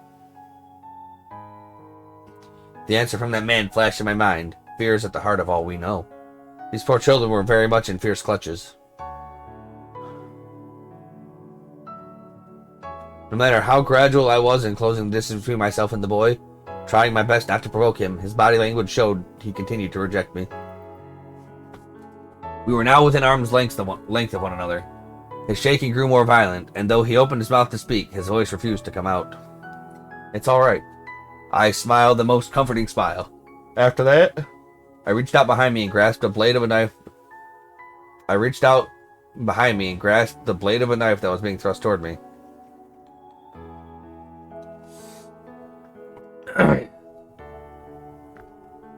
I turned swiftly, my fingers never letting go, and found the one gripping the hilt to be none other than the sister. She had tiptoed around my back while I was kneeling to meet her brother and tried to stab me from behind. She was a bit startled by my halting her attack, but otherwise she stared blankly forward, emotion on her face nowhere to be seen. I suppose he was right about fear. It controls everything we do. You must have been through something terrifying if it made you resort to this. No doubt they were now conditioned by fear to attack anyone who came to their rescue. I paid no mind to the blood from my bare hand slowly dripping to the floor. The cut from the knife was nothing compared to everything else in the moment. My first priority instead was to reassure the girl that I meant no harm. But we humans are capable of more than giving in to that fear. We can fight it. With courage, we can fight it. Your brother was doing that just now. He may have been gripped by fear, but he still fought his hardest through his actions to alert me of the danger his sister posed. Even if it took all he had, he wanted to keep me safe and keep her from committing an irreversible, regrettable act. It was thanks to him that I noticed what she was trying to do. You don't have to be afraid anymore. I'm a bracer. I'll keep you safe. I took the girl into my arms. You're a bracer? Even her voice was devoid of emotion. That's right, I'm here to help you. Oh, I think I've seen you in a magazine before. Something Blade, I think. That's right, the nickname is a little embarrassing, but I'd be happy if you remembered it. That way, as long as you hear it, you'll know that I'm here to keep you out of harm's way. I tightened my grip around her as if to stop anything more from hurting her and surround her heart with my warmth. It really will be okay. I promise. I noticed her eyes twitch just slightly before long, her eyes filled with tears. Soon she began to sniffle, at first a small one here and there, till they gradually grew more and more pronounced, eventually turning into uncontrollable sobs. She had finally been liberated from her fear. As for me, I had stayed my course. I was too afraid to deviate from my current path. Still, I had chosen this path with pride in my heart. I didn't think it right to turn my back on it now. But I wasn't going to let it be an aimless journey from now on either. And so, it was another day in the Edith branch of Calvard's Guild. It sounds like the Mafia was trying to copy what that other organization of assassins managed to pull off. I was discussing the recent case with Zinn. The siblings had indeed been abducted because they witnessed an illegal transaction. The Mafia involved then thought to mimic a group of assassins known for raising children with the intent of turning them into professional killers. So the garden. Their attempts thankfully proved as unsuccessful as their attempts to remain covert in selling drugs. The CID found them, and whoever they were working for purged them. Hell of a way to go. If I hadn't been so incompetent, maybe they wouldn't have been purged at all. Don't beat yourself up about it. The guild's priority is to keep civilians safe, not criminals. I don't want to say they deserved it for getting involved in organized crime, but it is what it is. Try putting that frustration you're feeling into more personal growth instead of letting it eat you alive. I was told that while the siblings were going to need psychological counseling for some time, they were fully expected to recover and go back to their everyday lives. My meeting with them had triggered something inside of me. I came to realize that something needed to change. I had to take some kind of step forward. Even if it ended in... Even if it ended in me falling to the floor in some kind of dramatic fashion, I just need to pick myself back up again. With that in mind, I accepted my multiple recommendations.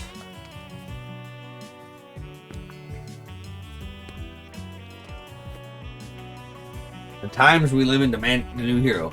Doing so made me think of what my childhood friend said to me. I didn't believe I had what it took to be a hero. But if I could be even just a brief one, able to give people hope and banish the darkness ahead, then that was reason enough to keep going. Maybe that could make me somebody enough to fight alongside the real hero once they came to light. Well, shall we get down to business? Zen turned to face me, his classic broad grin even broader than usual. It'll be a while longer before the official paperwork arrives from headquarters, but I'm sure they won't mind me speeding up this part of the process with how much they wanted this. The Republic now has a Praetor who reached A rank, at the same age as the Empire's Purple Lightning.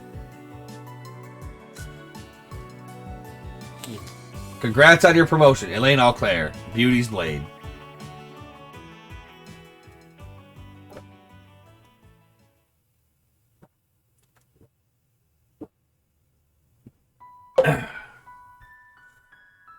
So that's all 3 of the threads.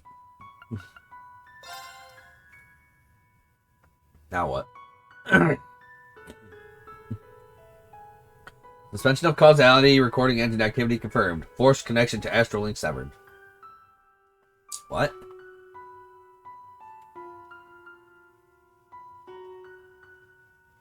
The whirlpool of causality engulfing Erebos and the fated land has at last been unraveled.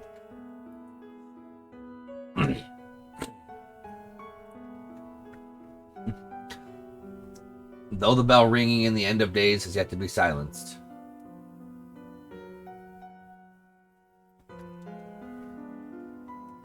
You, children of Zemeria, have earned your moment of peace until the time comes to face the final hour. Oh.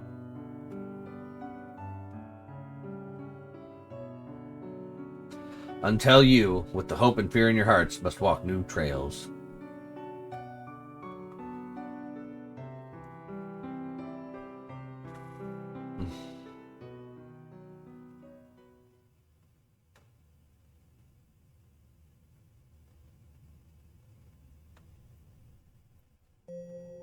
Rendering browsing interface. Oh. That is a lot of stuff there. Okay, there is. Alright, let's see how how fast these go. I'm gonna save here though.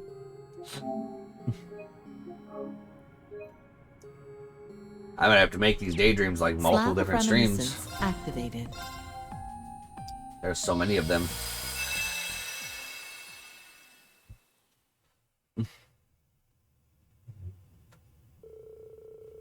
February 20th, 1207 on the 17 calendar, a date that marks 6 days since Crossvale has finally been liberated through the Special Support Section. They were now tasked with navigating a wealth of responsibilities in preparation for the signing ceremony set for the following month.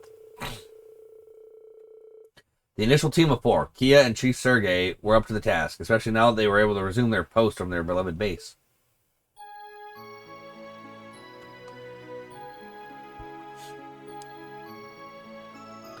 I wish things were all voiced and we could just, like, listen to the stories being told. Because clearly, there are some days when I just can't get the reading done.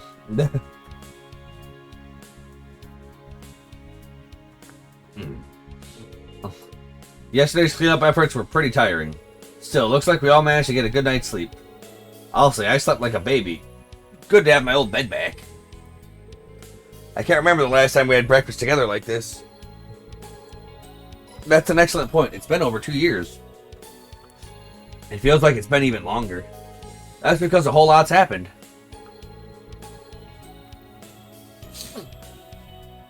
Try not to get too comfortable yet, alright? The ceremony is still a ways away. Anyway, hurry up and eat before the food gets cold. Yeah, the chief's right. Ellie, Tio, and I poured our hearts into it. It's jam-packed with lots of love. My compliments to the chefs. Thanks, ladies. Don't mind if I do. Eat up. I hope you like it. I'm excited to see how it turned out as well.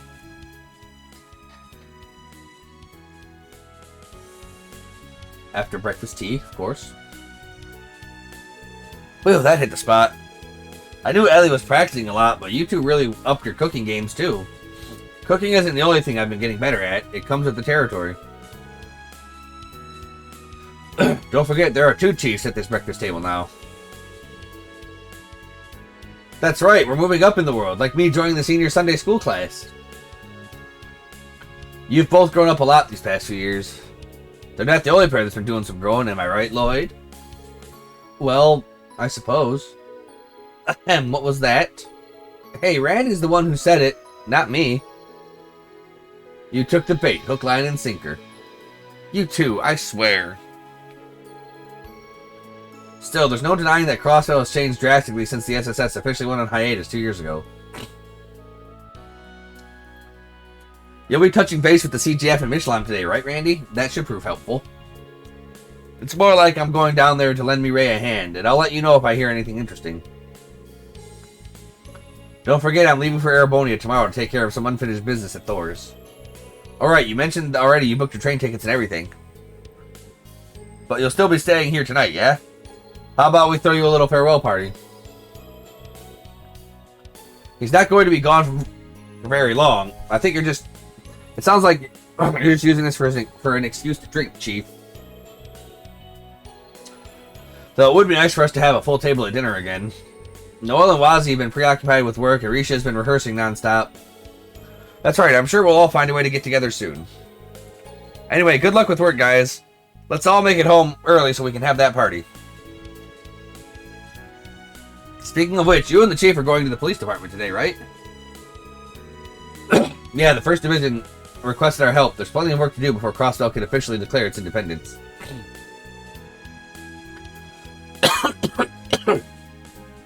But Dudley's got another thing coming if he thinks he can pawn off the worst of it on me. I'll let him handle that. Well, we're not going to have a choice if more support requests come rolling in. How about you, Tio? Going to work at the Reinford building like usual? Or wait, it's the IBC building now, huh? Yes, I'll be dropping in on Yona first. The OrbitalNet has been more active due to the news of Crossville becoming independent.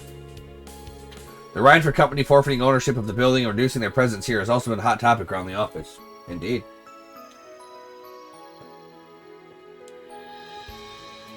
The Burn Company and the ZCF are planning on moving into the open floor, so there's a lot of work to be done.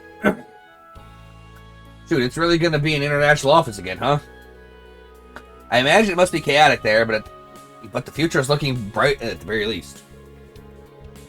It is. The other manufacturers moving in creates the opportunity for top engineers to collaborate more often. Now, what about you, Ellie? Aren't you busier than any of us? For real, your granddad is the busiest dude in all of Crossville right now, which makes you the busiest assistant. You're not wrong, but it just so happens that I have a little breathing room in my schedule today. I shouldn't have any trouble wrapping up everything I need to do by tonight, so give me a call if you need a hand with SSS work. Will do, that's great to hear. Man, we were so wrapped up in talking about work that breakfast is already over. You're off to Sunday school, right, Kia? Yup. What do you say we leave together once everyone is ready?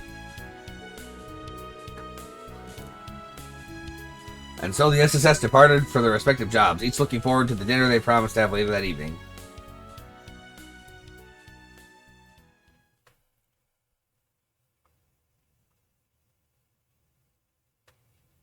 Oh, boy.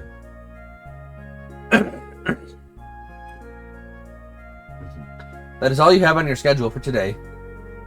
Incidentally, as you are due to meet with a politician from the Republic's ruling party next month, I have taken the liberty of compiling information you may want to know in advance.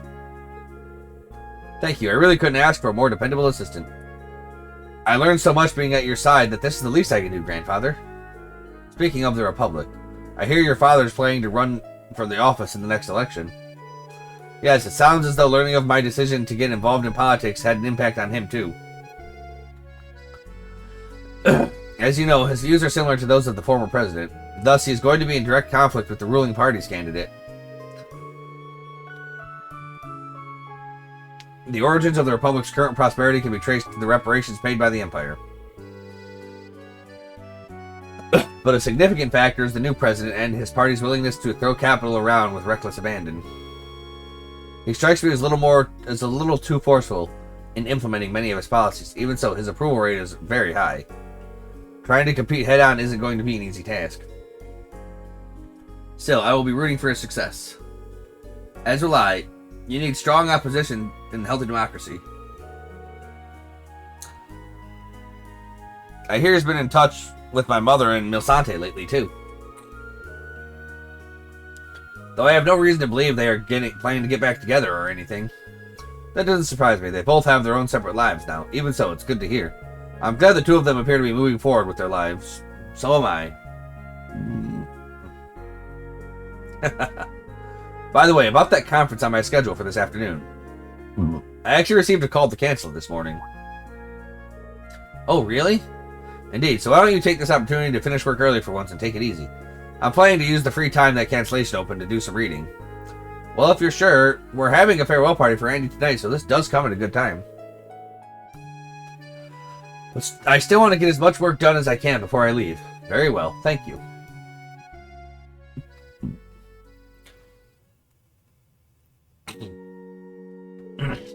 Alright everyone, today we're going to practice formal letter writing to a friend. Pick anyone you'd like. It can be someone you play with every day, or you can pick someone who lives far away. It's also up to you to decide what to write. All that matters is that you write from the heart.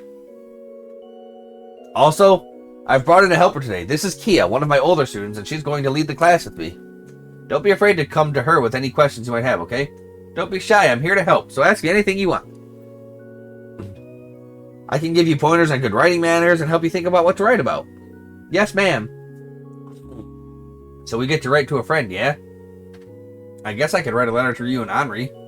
Oh, and she didn't say it had to be someone outside of the class. I'll write one to you too, Colin. Oh, thanks, Ken. In that case, I'll write one to Nana. Maybe I should write one to Ren, too. I don't get to see her that much, but maybe she'd like it. I'm gonna write you a letter too, Colin. Oh, and one's for Kia and Momo. You're so sweet, Nana. In that case, I'll write you back once I get it. Sounds to me like you all have at least one person in mind, then. That one actually wasn't too hard, now was it? Actually, all this talk is making me want to write Shizuko a letter, too. Ah, yeah, Shizuko lives in Reverie now, doesn't she? I think that's a wonderful idea. I am sure she'd be thrilled to hear from you. We have plenty of paper and envelopes to spare, so you're welcome to join them. Alright, thanks, Sister Marble. But since I'm still helping out, I'll wait until I get home to write it. Huzzah, Kia is just a good girl. Thanks, I was just thinking I'm not getting enough leafy greens down here. Not. Yona, you are the man, and I love you. I'm seriously gonna kill you if you do this again, Tio. I just want my pizza and Bell Cola. Come on! Buy it yourself if you're just going to gripe about whatever I get you. So how goes the task I left you with? Fine, I'd rather... Oh, fine. I'd rather eat this dumb grass than go out. Oh, that's exactly how I feel. Although, I'm not as stubborn about not going out as you, Yona. I am more stubborn about eating the dumb grass. So the wireless router expansion test is going alright. I can handle stuff like this in my sleep. Usually. Is there a problem? Kinda, yeah. I keep running into these weird connection issues I haven't been able to figure out yet. It's normal for it to drop when there's too much traffic, but this feels more like someone's trying to leech off us. That's concerning. Don't stress it, though.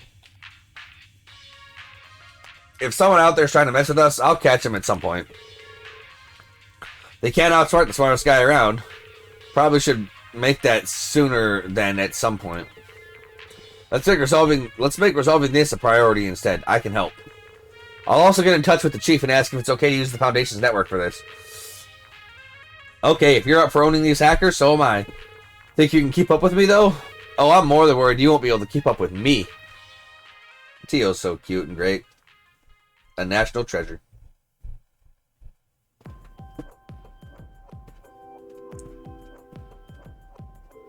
Thanks for coming all the way out here to the park to talk about park security, Randy. My debt to you just keeps piling up. You already look after my daughter over at Thor's as is.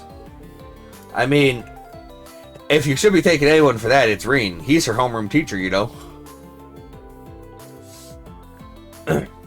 I never thought Randy would be acquainted with the park's chief of planning of all people. It really is a small world, I guess. Anyway, let's get down to business, shall we? You want to put the CGF in charge of security at Michelin temporarily while the park works on turning over its main provider, correct?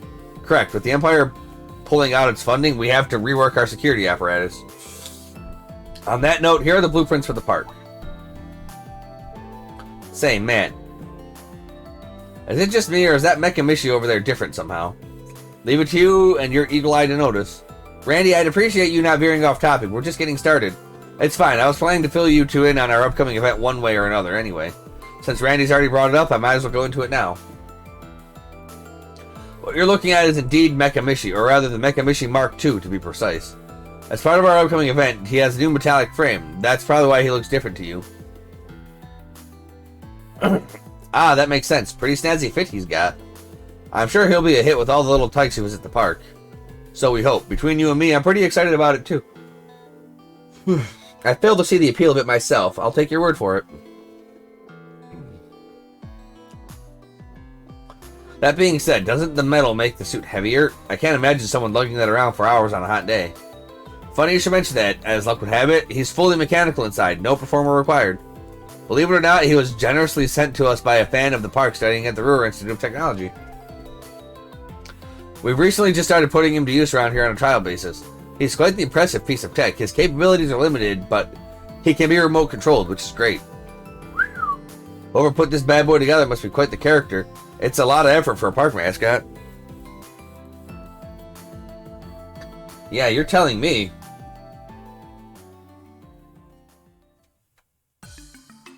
Alright, Lloyd. You loading it up?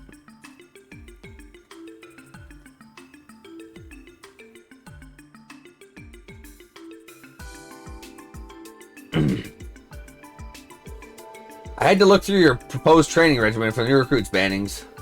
It was a fine piece of work, mixing competence assessments with practical experience gained from helping the guard to guard the ceremony. Well done. Thank you very much. I did have the chief look through it before submitting it to you, but hearing you praise my work so much does give me a lot more confidence in it. I'm glad to hear that. I'm not surprised. Dudley here is even pickier than I am with all this stuff, so it's got to feel good when he gives you his stamp of approval. Regardless, I have personally signed off on the plan. As long as the higher-ups also approve it, I'll be counting on you to start putting it into action from tomorrow. Understood. Thank you, sir. Thinking about it, it's been a whole 3 years since you first became a detective, huh? So much has happened in that time that it makes my heart hurt thinking back on, makes my head hurt thinking back on it. But you look like a real grown-up member of the force now. I couldn't agree more. The rest of the SSS has become significantly more dependable than when they started, too. I'm honored to have the two of you speak so highly of me, but I still don't feel like I deserve such praise. I'm still a long way from being able to compare to my brother, I think.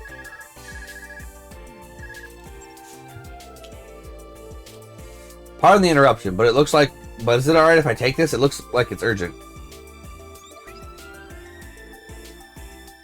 I'm so glad you picked up, Lloyd. We've got an emergency on our hands. Could we meet up right away?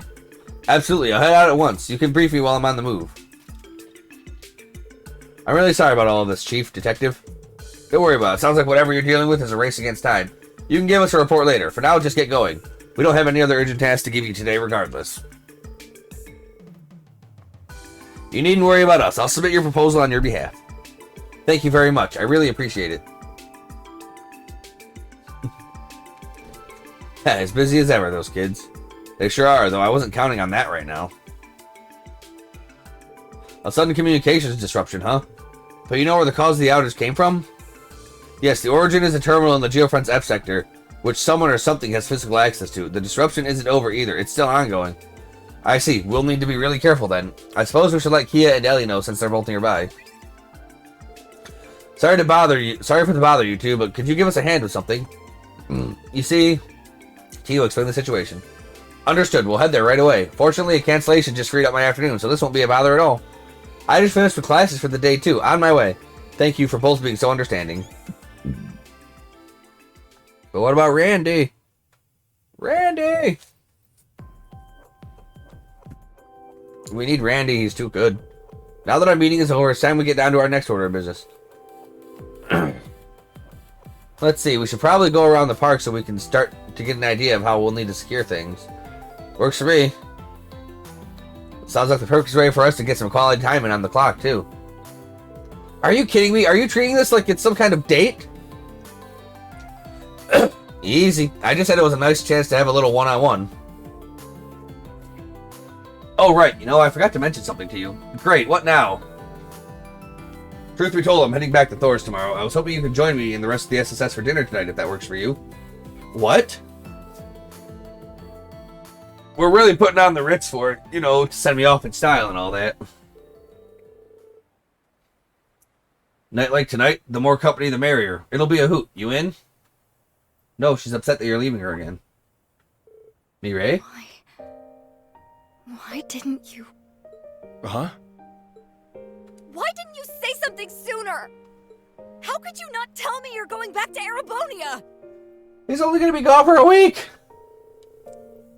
Whoa, slow down. I think we got a bit of a misunderstanding here. Mekamishi, what are you... Oh, shit. What the hell, pal? This some kind of prank?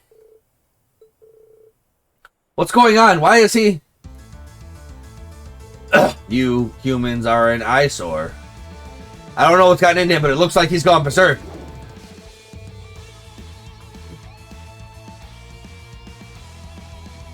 The idea of Mishi taking a swing at someone, Uni just sat up somewhere in a cold sweat. Well, I'll put him in his place. Hey, you think you're gonna run away? We can talk later, Mireille. Right now, we've got to get that cat back in the bag. Right, let's go.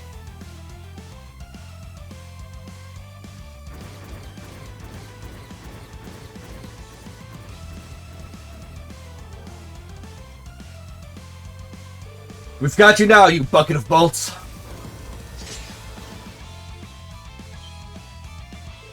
Randy, look out! Hey, leave it to the chrome dome to be packed with all sorts of projectiles. I can handle this thing, Mireille. You get the civvies to safety. Roger, I'll take care of them. But don't you dare do anything crazy. I'll call for backup, so just hold out. It's too dangerous to stay here, everyone. I need you to calmly follow my orders so you can all be evacuated. Understood?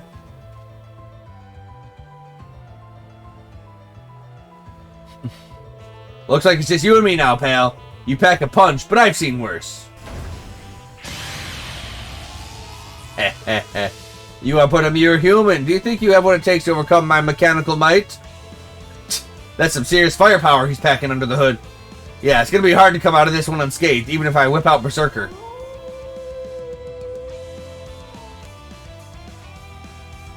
Fire!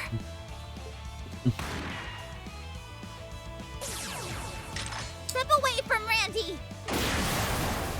Zero Breaker!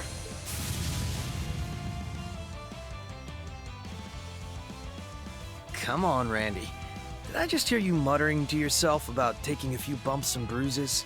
Didn't Murray tell you not to do anything crazy? Well, I'll be. Guess you guys are my cavalry yet again, huh? Good timing. How'd you get here so fast anyway? We'll explain later. Let's focus on neutralizing the Mekamishi.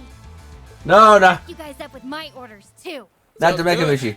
All right, SSS. Let's show Catboy here what we're made of. You know, just a day in life with the SSS, fighting Mekamishis day in and day out. Must destroy human! Bomber! Raring to go. Targets activate. My turn.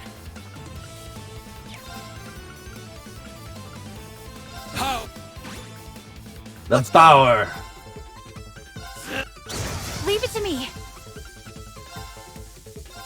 Thanks. you. Going for it. Try the... Got him. Knock him. That's what I call teamwork. No, not the mishy. Not the Mecha Machine.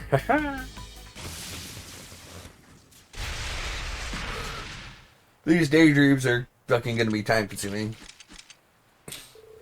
Feel glad that's finally behind us. Is everyone alright? Yep, no worse for wear. Man, am I glad you guys showed up when you did, or else I could have been in bad shape. Thanks. But am I imagining things, or did I hear a pretty familiar sounding howl from somewhere back there? No, I definitely heard it too. I recall hearing it at the start of the liberation last week as well. He's likely been watching over us and decided to lend us a hand, or a paw, as it were. He could have at least come down here so we could give him a great big thank you. Howl? Paw? Never mind that. Anyway, I'm glad you're alright, Randy. As am I. Even if you had to just take things a little too far like you always do. My bad. Didn't mean to worry everyone. Forgiven. Still, how did the rest of you manage to make it here so quickly? Coincidence. We've been tracing a virus that's been going around, which led us here. A virus? What do you mean? the kind that makes computers sick. There's been a really bad program floating around the orbital network. Yeah, and it's been wreaking havoc all across network traffic here in Crossbelt. Yona and Tio were thankfully able to pinpoint the source of it earlier this morning. It was a terminal in the depths of the Geofront F sector, which we already investigated earlier. Tio ran an analysis and began exterminating the virus, but then all the archaisms located inside the Geofront began to go berserk. Exactly like what happened with Mechamishi, as a matter of fact. Damn, you gotta be kidding me. Fortunately, the archaism settled down again after the virus was purged from the system, but it avoided deletion and managed to wirelessly transmit somewhere else. We managed to trace it to Michelin Wonderland with Kia's help. Then, we combined with Lloyd using the old detective Noodle with Ellie's analytics, and boom, we're here on the beach saving Randy. Well, that's a detailed recounting. Now it makes perfect sense. You guys have only been officially back for less than a weekend, but you're already humming along. I'll say, it's almost unbelievable. Not that I'm complaining, of course. The only problem is we'll have to figure out what to do with the Mechamishi now. Does anyone have any ideas? His circuitry seems to have shorted out, but it would still be safer to put him somewhere secure before attempting any repairs. That's a good point. I'll contact his original engineer and let them know what happened. And ultimately, the virus's true origins and how it spread remain shrouded in mystery. It was clear that further investigation into the matter would be required at a later date. However, the virus itself disposed of, the case could be considered solved for the time being. Later that night, the SSS, along with Yona and Mireille, had a lively farewell dinner for Randy.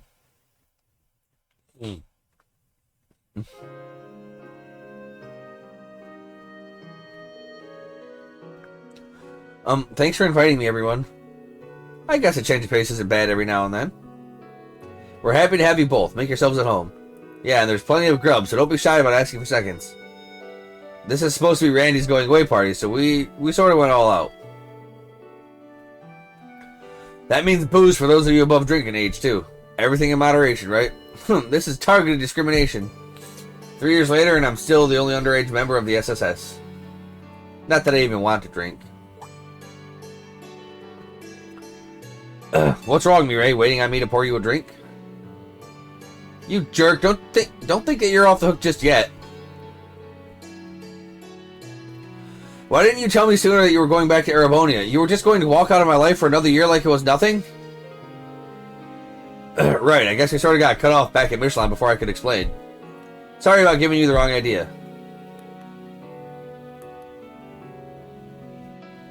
I'm leaving to do some work at the branch campus, but I'll be back for good in about a month or so. What?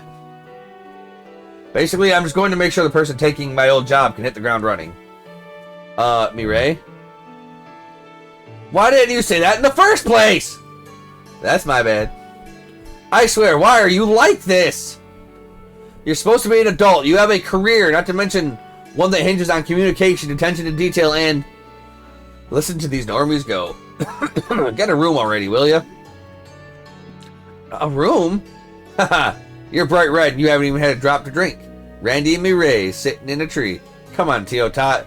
It's not funny when I'm the butt of the joke. This is all your fault, Randy. You can at least act like you're sorry. Lloyd? Don't mind me. I will mind you, Lloyd. It's just... I was thinking that we really know how to throw a party. No, you don't. It's a dinner with like 6 people. Kia, Lloyd, Tio, Randy, Ellie, the Chief, Mireille, Yona. 8 people. It's a party with 8 people. We sure do. Makes you think of old times, doesn't it? Yeah, it's just dinner with 8 people. That's not much of a party. I've always hoped we could be like this again. Yeah. It's like I'm in a blissful dream.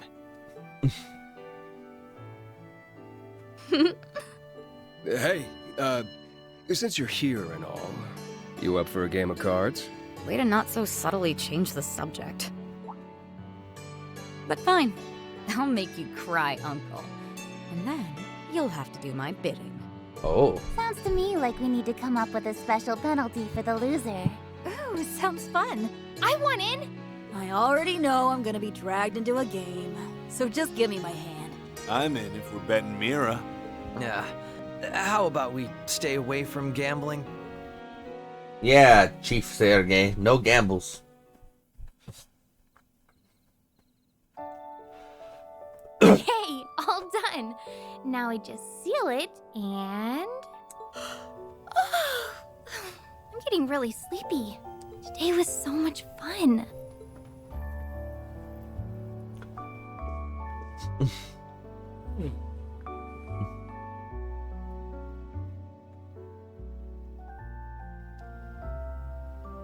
What was that? I could see much more clearly before. Oh well, as long as we're together, we can do anything. Just like today. I hope tomorrow's just as much fun. But for now, time to go to bed. I couldn't be happier that the SSS is back up and running, Shizuku. I know we're bound to run into our share of troubles, but there's nothing we can't beat as long as we stick together. Yeah, togetherness and friendship beats all the If hardships. this letter isn't too long, I can't wait to talk in Crossbell. Love, Kia.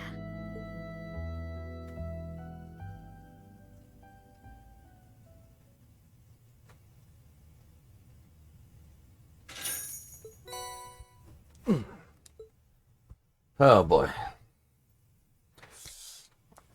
These are going to actually be relatively time consuming.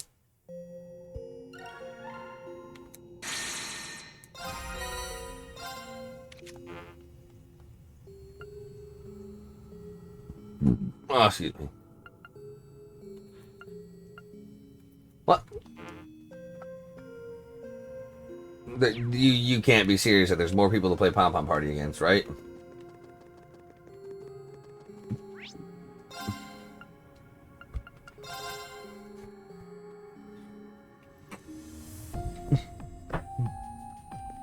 Trade phantasmal shards.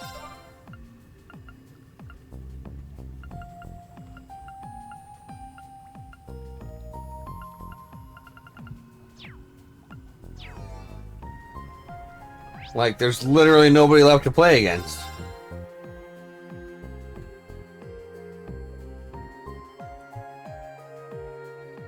Executing recuperation program.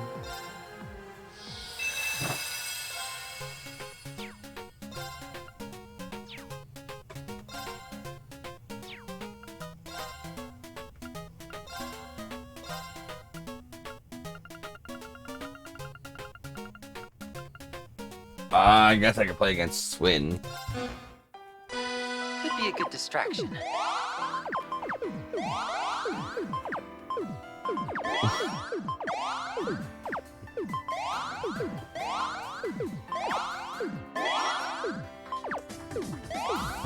Thought I already played against the Swindler.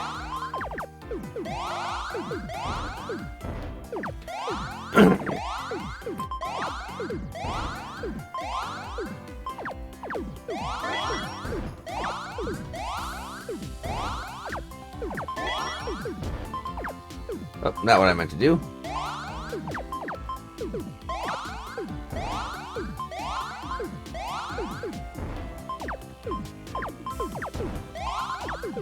Oh, I'm playing poorly.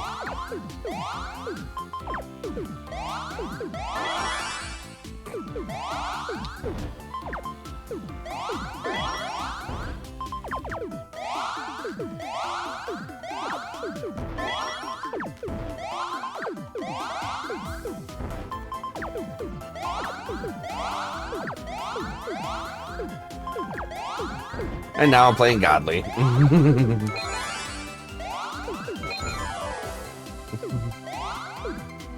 Phew. This isn't as easy as it looks.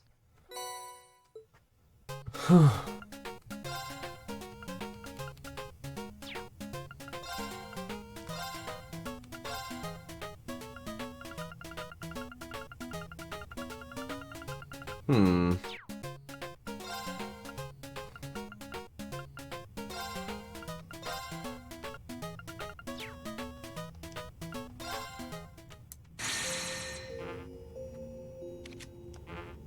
Like, there's not 37 people to play against.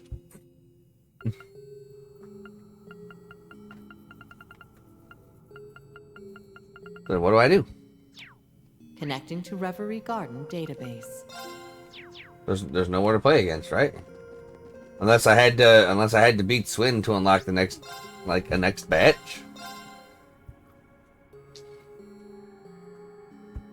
Let's see. Central core activated.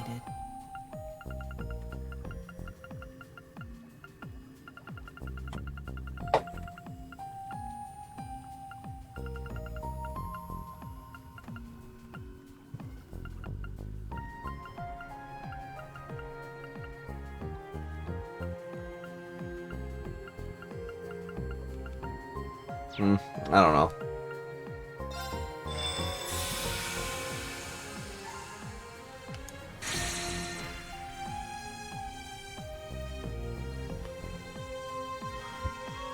Huh.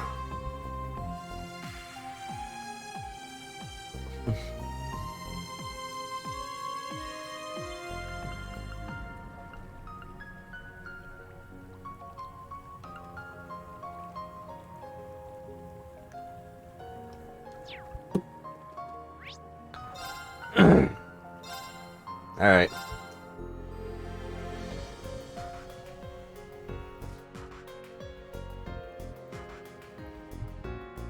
Rendering browsing interface.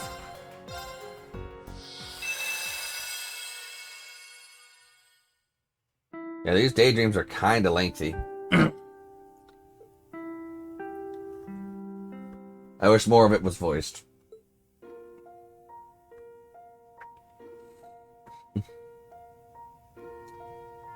Decorum. As I'm sure you're already aware, we have two founding principles here at St. Estrella. First is humility and austerity, the second is service toward others. These ideals are rooted in the real-world actions of our school's namesake. The story begins in the distant past. Recall our patron saint, the Lady Estrella. Approximately 900 years ago, when the capital was enshrouded in a mysterious miasma, she was the miracle worker who saved countless lives. It was thanks to her efforts that the then Emperor Astorius Rise Arno II was able to relocate his people and vassals to St. Ark. The words and principles she left behind here serve as our spiritual support today. What a nice ring. Close to half a year has passed since the end of the war. It's already been a while since St. Estrella opened back up after a temporary break. Recently, all kinds of stuff's been going on in Crossbell, and Prince Olivert even got married. But despite everything going on in the world beyond these walls, the drudgery of my days remain entirely unchanged. Yep. Welcome to my teenage purgatory. Oh, this is not going to be about Elise? Micah! Hey, Micah, are you even listening?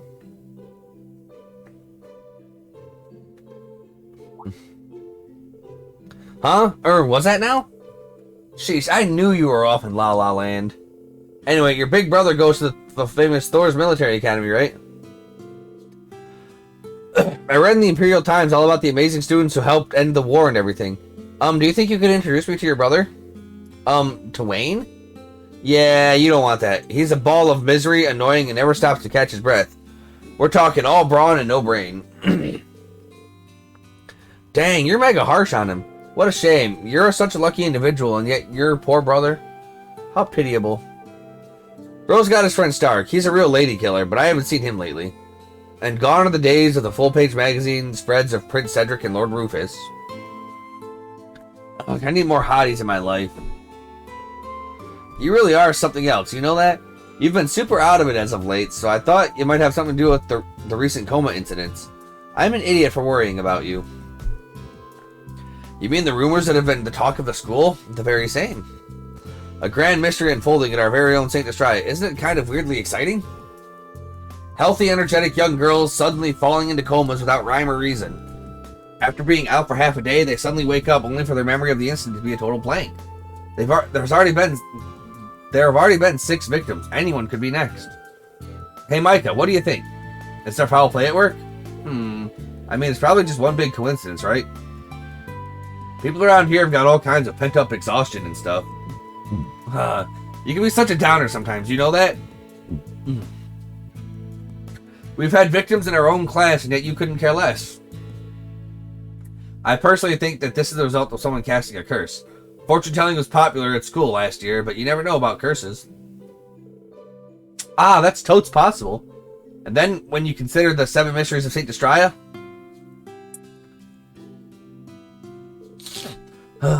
everything's just so boring. I can't believe I have to sit through 3 more years of this.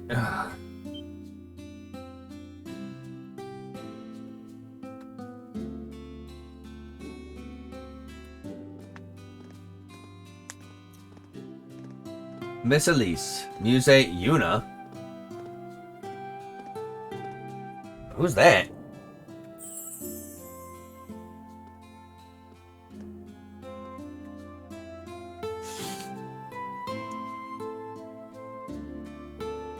Hello! Vision of Beauty spotted at 10 o'clock. Who the heck is that? Oh, Micah just gets it from wherever, huh? Micah? Leave her. Girl's in another world right now.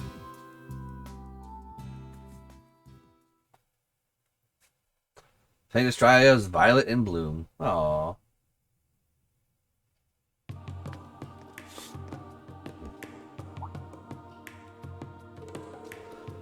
So this is where one of the students suddenly collapsed, huh? It is pretty out of sight. I could totally see some creeps skulking around here. Though the security guard said he hadn't heard of any word of any intruders. Correct, we have no clues and this entire situation is shrouded in mystery. There have now been 6 girls who have collapsed. I can't allow there to be any more victims. It really is awful. Chin up, okay? We're gonna solve this mystery no matter what. Hey, wait, is that who I think it is? It is indeed. The cavalry has arrived. It's Elliot the baby. Long time no see, everyone. Hope you weren't waiting too long. I see, so Elliot's going to be helping with our investigation. Hi, I didn't mean to surprise you all. Truth be told, I've been visiting here off and on as a provisional music lecturer. And while I might not be a permanent member of the faculty, I still want to do what I can to make this a safe place for the students. Thank you so much. It means a lot having you here. Glad to be of service. And I've got to say, seeing you all in your St. Estrada uniform sure is quite a sight. Especially a certain someone over there. Like, I know that's not Laura. But hey, you rock it. Not even sure what to say to that, quite frankly. Is it Laura? No. How did it come to this? Who is that?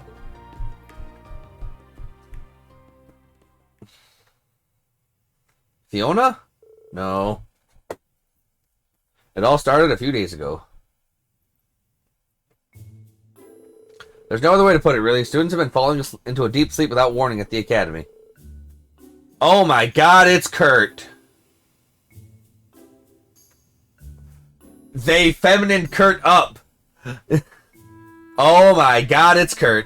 Oh god. I have to reevaluate my life prospects now. I said she was attractive. I have to go reevaluate my life now.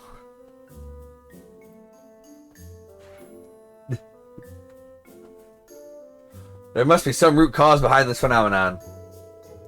Her Highness will be returning to school next week, and I'd rather this didn't stay unsolved for her arrival. Even if it's just patrolling the grounds, could I ask for your assistance? Absolutely, we'd love to help. Ash, Allie, and the instructor are all out right now. But even if the whole group can't join me, Muse and Kurt can put in double time for this. What she said, the instructor would never turn you down if he were here. It's only right that we help out It's only right that we help not only you as his sister, but the princess as well. I, of course, wholeheartedly agree. Well, Crow would be a little too old to pass off as a St. Estrada schoolgirl. And, like, both Crow and Ash have, like, these masculine, manly man faces. Kurt, though, Kurt is literally bitch-made. I'm sure Instructor Toll will be more than approve if we frame this as part of our extracurricular activities. Just let us know what you need from us. Thank goodness. It's a relief to hear you say yes. I knew Reen was away, so I wasn't sure how this little meeting was going to go. This may work out for the better, even. How so? Well, a smaller group allows us to a smaller group allows this to be discreet. There are currently no signs that this is malicious in nature, but I'd prefer not to worry the students or their guardians. Good point. The circumstances are too vague to be causing a panic. It'd definitely be better to keep this on the down low. I have an idea. Why don't we dress up as students of St. Estrella? You and Yuna could do that, yes. I'll have to provide assistance from the sidelines, but there's not much we can do to solve that. Yeah, unfortunately, if we learn anything on the inside, we'll let you know. And Muse with her... The sidelines? Oh, that just won't do. Oh no. Fucking... Hi everybody, and thank you for coming to my stream. It's Muse's Makeup Mastery Tutorial. Today we're going to show you 7 easy steps to turn your hottie into a lady.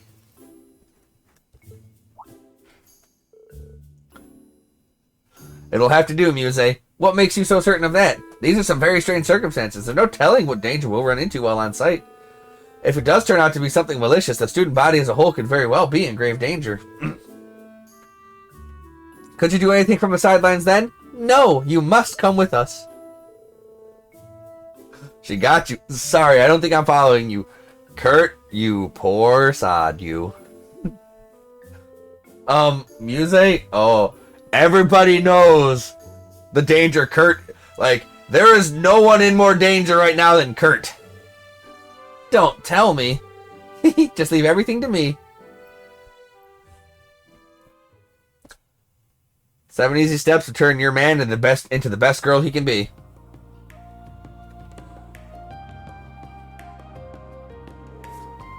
Adios, help me. This skirt is so uncomfortable. I never realized how defenseless they make you feel. Plus, Muse had me drink that weird secret witch's brew, and now even my voice is different. Oh shit! She didn't just make up tutorial, she drugged his ass! Fucking... Somebody get Zakora on the line here! Fucking... Oh no! We got Flutter Guy!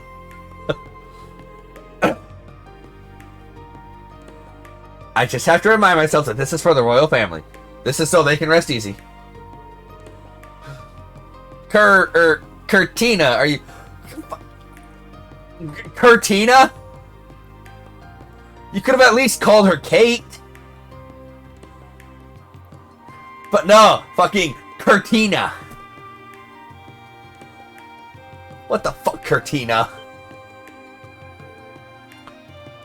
Oh yes, I'm fine. Let's hurry and investigate the rest of the school. I just want this done and over with. Right, I'm counting on you. Hey now, don't get all shy on us. As far as we can tell, you look perfectly fine. Just relax. She's right. Be more confident in yourself. I know you can do it, Curtina. Muse, you are not helping. Although, you were not going to need to be helping. I didn't say I was crushing on it. I said it was attractive. Moderately. Nobody beats Muse and Elite, or Muse and Elise, but... I mean... Okay. Cortina's legs are just built different. He's got... And his shoulders. So much for shoulders. You have my sympathies, Kurt. No, he doesn't. Anyway, let's get down to business.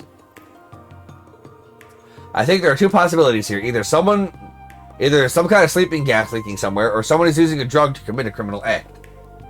We don't have much in the way of clues yet, so we should approach this from both angles. Good idea, then let's...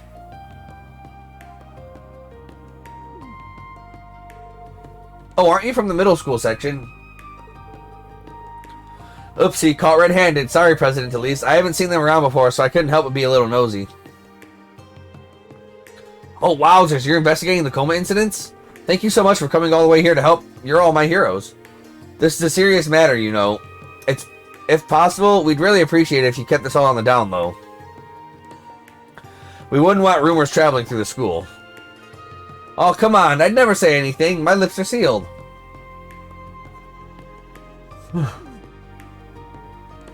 Mostly. Fine, you already know what's going on, but at this point we're better off having her cooperate with our investigation. You mean, guess she's coming along. We could use a guide anyway. Exactly. Muse and I were going to do that, but I think we stand out too much. Precisely. President Elise can't enter a room without command to get attention. It's also not up to date on... I'm also not up to date on the latest rumors here, so an actual student might be the best. Oh gosh, for real? Awesome, how lucky am I? Please calm down. Listen carefully, Micah. There's no telling what sort of danger lurks at the center of this mystery. Normally, I'd never allow for this. But this time around, we have the perfect escort, so don't forget this is an exception. An escort? Who? This young lady is a swordswoman recognized by the royal family. With her here, our safety ought to be assured.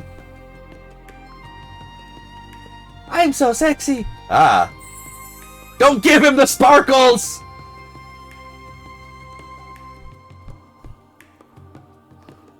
Don't give him the fucking shing! Hi. My name's Micah. So...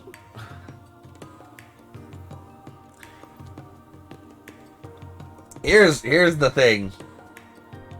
Micah better hope to God she's bi and not full-blown lesbian, because if so, she is going to be disappointed. Kurt's over here crushing dreams and shit. Kurtina is crushing dreams. As Dean would say, fight the fairies! And Kurt is right now as fairy as they come. They gave him the sparkles, he's got the long shimmering hair. He drank some strange drug from Yuze, so now he's got the voice of some, like, drunken angel.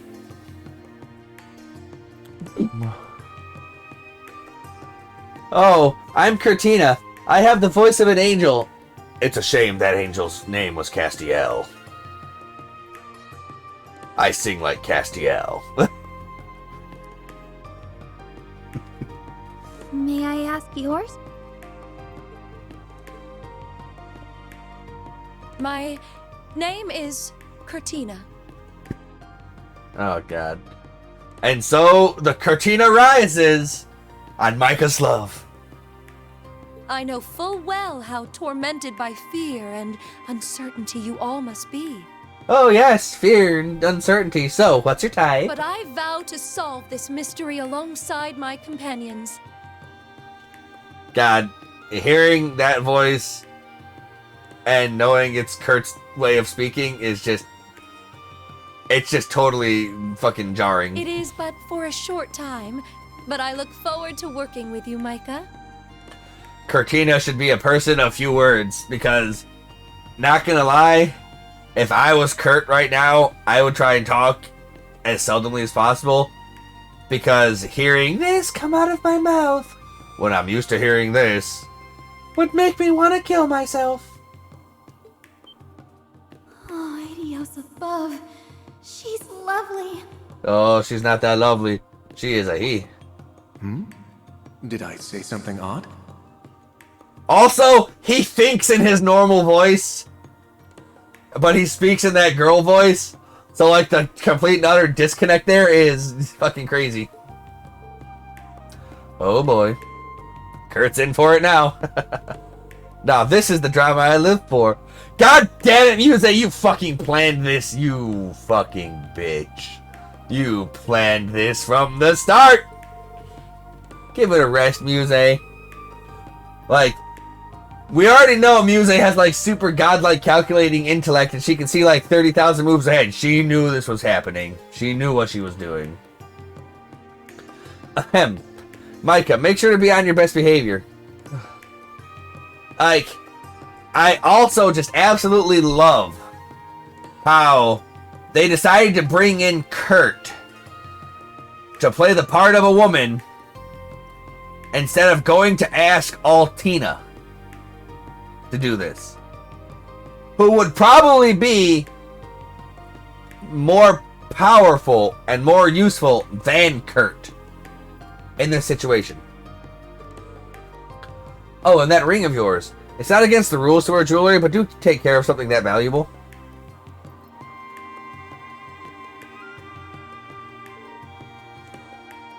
Ah, whoops. My bad. I'll be more careful. Kurtina, huh? I can't believe I get to work with her. I'm the luckiest girl at St. Estrella. Oh, boy. She's in for it now. Thus did Micah join the investigation team. The group then split into two. After seeing off Elise, who had student council duties to attend to, they began to look around the school. We're getting some serious, like, reverse Mushoku Tensei vibes. But it's fine. It's fine.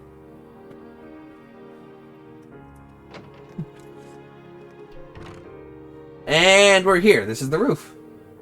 The site of another incident, huh? Whoa, nice vibe up here. Right? The view is sublime. It's always crowded up here during lunch. The people are rarely up here after school, but every now and then you get girls doing their little clandestine meetups. Haha, really? Talk about a classic Girls Academy cliche. Not that I'm interested in that sort of thing, Man, Kurt has fucking built-ass calves.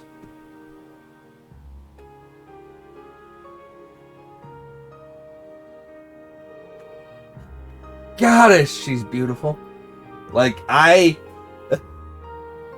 know in Cold Steel, 3 and 4, they were kinda jokingly ripping on Kurt for being like this ultra femininely, sveltely attractive man-woman who could get all the ladies because he's just femininely beautiful.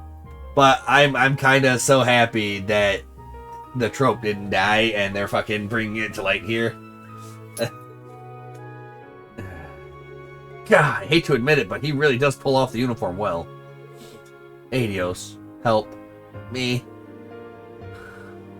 My fish out of water feeling aside, I have to make sure this girl doesn't figure out who I am.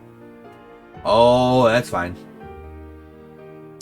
The three of them split up to search the clues on the roof. However, I didn't really turn anything up. It's just normal open space, no holes for gas leakage or anything. And the incident occurred at lunch. Even if it was someone on the inside, I find it hard to believe they'd be able to pull it off in front of so many people.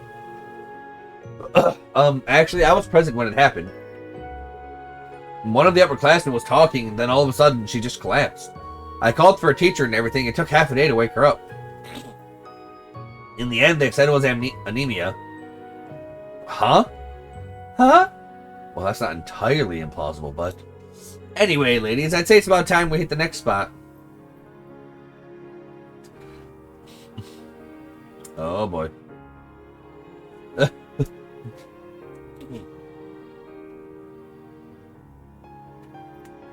Poor Cortina. Instructor Elliot. Hey, practicing during your time off? We'd love to see it. But of course, there's barely any time left before the next contest. Instructor Elliot, could I ask for your help after school? My oh my, you're quite the popular one. It's all a little embarrassing, to be honest. Is this what it feels like to be Reen? Indeed. Reen gets all the ladies. Actually, there's something I'd like to bend your ear about, if you don't mind. Do you happen to know anything about the coma incidents happening at St. Estrella? As it so happens, yes, one of the incidents took place in this music room. It was when the middle school girls came here to clean after school. One of them suddenly collapsed as they were preparing for the club. I was next to her at the time. She really did faint out of nowhere. It was terrifying. I see. So she was next to her, but unaffected. And according to one of the younger students, there was a middle schooler who collapsed during class, too. Rumor has it that most of the incidents have been during break or after school, but I guess it's not a definite thing. So there are cases that don't fit the MO. Could you explain in more detail?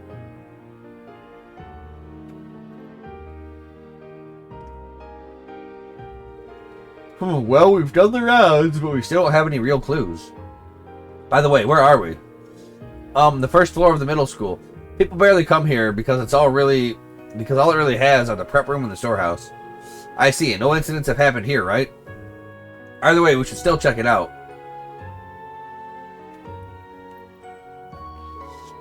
No sign of the lock being forced open or anything. Out of the ordinary, really. Yeah, and judging by all the dust, this place hasn't been touched for at least 2 weeks. They're both incredible. I'm so glad I came along. Yuna is super reliable and smart, but Cortina's just so beautiful and... Hey, so it doesn't have to be related to the coma incidents, but... Have you noticed anything weird around here? Any problems? Let's see. Not that I can think of, honestly. Outside of this coma stuff, it's been peaceful. Like, maddeningly so. Oh, but come to think of it, something come to mind? It's completely unrelated, but I actually found this ring around here. Check it out.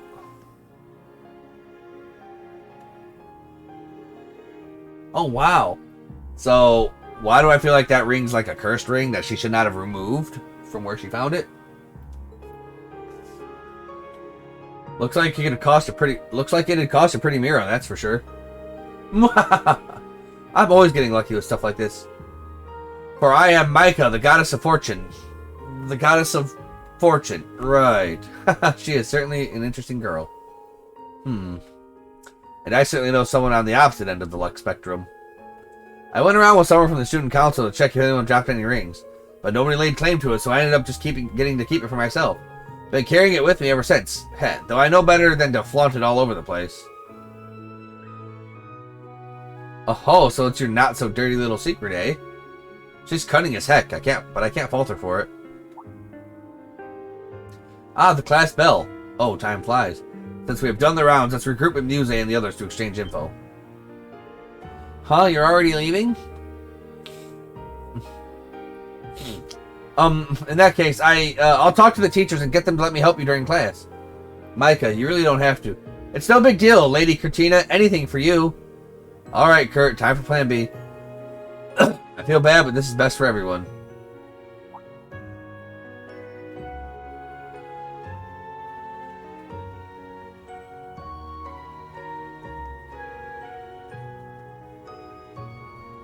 Micah, there's no telling what dangers could await us. I don't want to put you in harm's way. Let us take it from here, please. Lady Kurtina, thanks so much for showing us around, Micah. Make sure you get back to class. Yeah, back to class. Good day to you. Yeah, good day to me. Be still, my pubescent heart. Wait! I've got to keep my head in the game. If I lose track of her now, Oh, but first I'd better stash the ring. Wait, come to think of it, did I actually find this ring? And was it really around here? My memories are kinda hazy. Oh, no. Well, that's, not normal. But whatever, now's not the time for this. Wait for me, Lady Una, Lady Kurtina. Oh no, the drama. The scandals. There's so much scandals happening in Saint Estrella. So I was kinda right. It seems like the ring is cursed. I'd still flaunt it. I'm that guy. The Student Council President's Office. Class time. I see, so even you guys weren't able to figure out what's going on. Unfortunately, we did at least check out all of the places where it happened. But they were scattered all throughout the campus grounds, and there was nothing odd about any of them. The roof, a classroom, the hallway, the rose garden. It's hard to believe there's been some kind of gas leak at so many disparate spots. Yeah, it just doesn't seem natural. Which means there's a perpetrator here. In the time we spent interviewing people, we found no commonalities between victims. In other words, it's indiscriminate. The perp is just picking targets at random. Is that really possible? That's the question. We have to figure out their modus operandi. Most of the incidents took place during breaks or after class, when there were no people around. The idea of a criminal picking a victim based on zero criteria out of a large crowd of people, it just doesn't seem likely. Yeah, I feel like we're so close, but something is eluding us. Now that I really think about it, it's such a bizarre set of incidents. No matter how much we look into it, it feels like we're grabbing at thin air. Maybe it really is the fault of that good luck charm. Oh yeah, the one the girl talked about, the rumor circulating around campus. High school girls seem to love that sort of occult-esque stuff. Occult, huh? It might not be just a rumor after all. Elliot? I do not like where this is heading. I see, there's a third possibility we hadn't considered. Yeah, and it's not entirely impossible. What if there was something capable of causing unexplainable phenomena? I'm sure you guys are familiar with what I'm getting at. Wait, you can't mean an artifact? So that ring might be an artifact. So, like, maybe everybody who finds the ring gets put into that weird coma haze. Bingo, you've come across them a few times.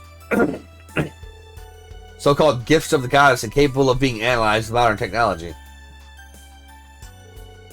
And when it comes to incidents caused by artifacts, then one thing's for sure. There must be an activation trigger. Yeah, we need to approach this from a different angle. I wonder if the activation trigger is Micah's horniness. Like, I wonder if it's Micah's just thirst. Yuna, have you noticed anything? A connecting thread we might have overlooked? Now that you mention it, there's something that's been nagging me at this whole time. Something that may tie everything together. A female student. Oh, no. Right, the middle school section. Huh, that did come up quite a few times. Most of the places where the incident occurred were in public, but on the flip side, there were spots where the middle school girls gathered as well.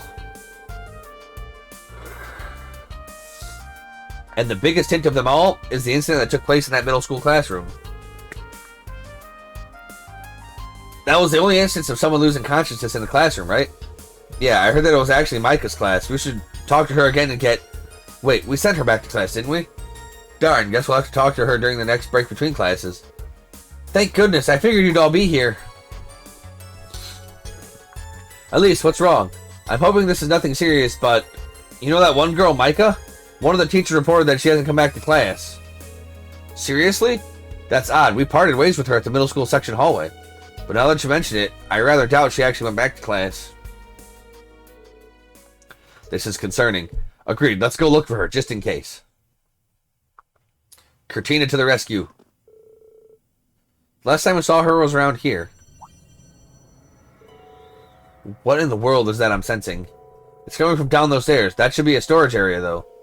Yes, but something doesn't seem right.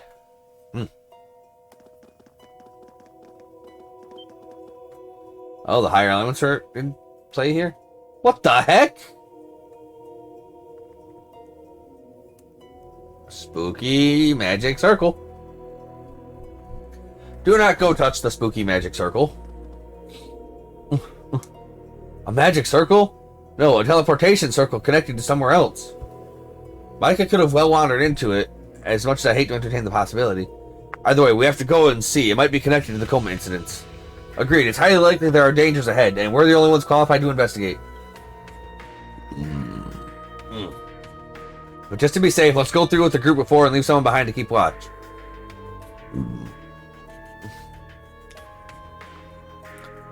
A wise idea, and one I think you'd best be suited to put into practice, Elliot. The students all know you well, so you can easily keep them all away. Good point. I'll leave the rest to you guys. Do Class 7. No, I wanted to leave Cortina behind. Understood. Once we're prepared, we're charging in.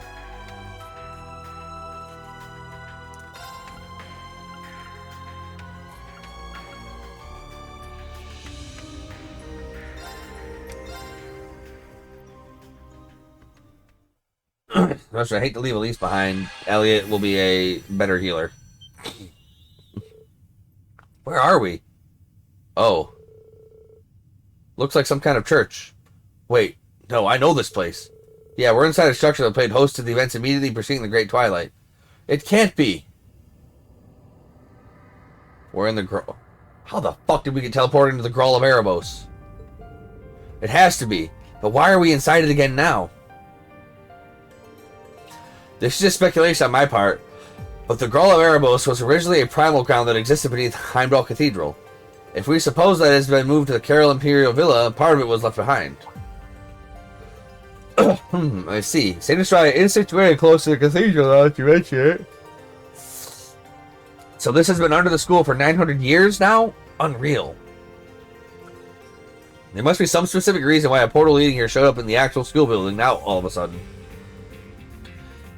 Even if we find the cause, and I'm honestly not sure we're handling it by ourselves. But we've got to do something for Micah and for the school. We might not have been able to save our instructor Amelia when we were last in the Grove, but we've grown so much as a team and individual since then. This is a good time as any to show just how much. Yes, I once attended St. Destrias, so that's all the reason I want to protect it.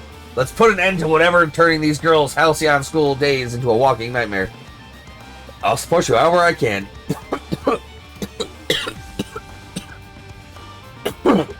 But stay alert, everyone. There's no telling what's waiting for us up ahead.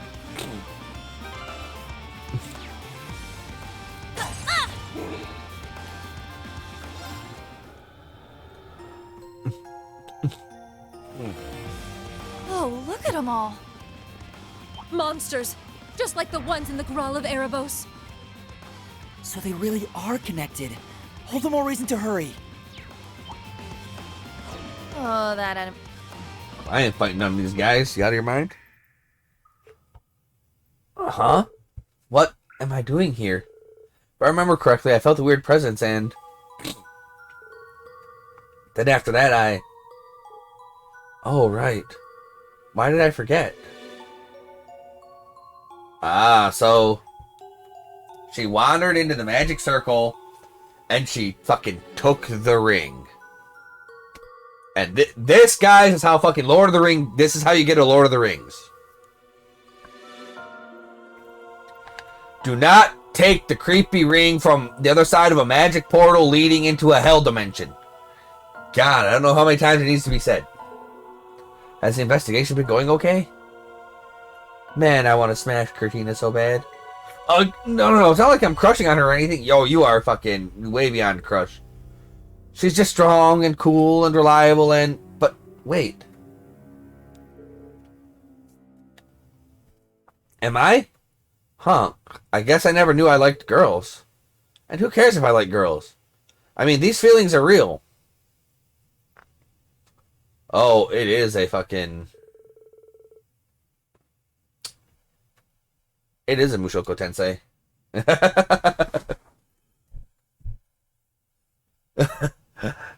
I mean, she's gonna be so happy to find out she was correct all along. Cortina, save me. What was that dream just now? No dream. Only hell dimension. Do not walk into a magic circle to a hell dimension. And if you do walk into a magic circle to the hell dimension, do not pick up the fucking ring ominously sitting in a goddamn pedestal in the middle of a goddamn room. The fuck? Whoa, where the heck am I? It's total Creepsville in here. Major Bumsville! How did I end up? Take the ring off. Ugh. Oh yes, the ring just casually spawns devils. That ain't good.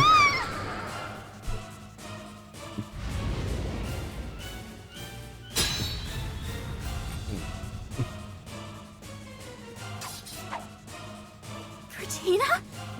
Cortina does not even trying to hide the fact that she's a man. Oh, his voice is back.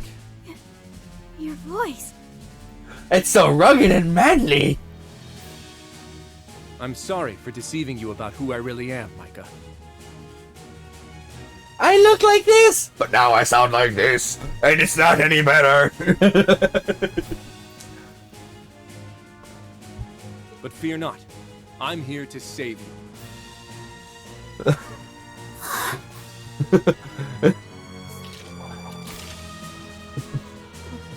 Him looking like a girl and sounding like a girl when he's normally used to sounding like a dude, that's bad. Him looking exactly like a girl, dressed like a girl, having to kind of act like a girl, but now sounding like his regular dude self, that's not any better. Looks like we just barely made it in time. Is this what I think it is?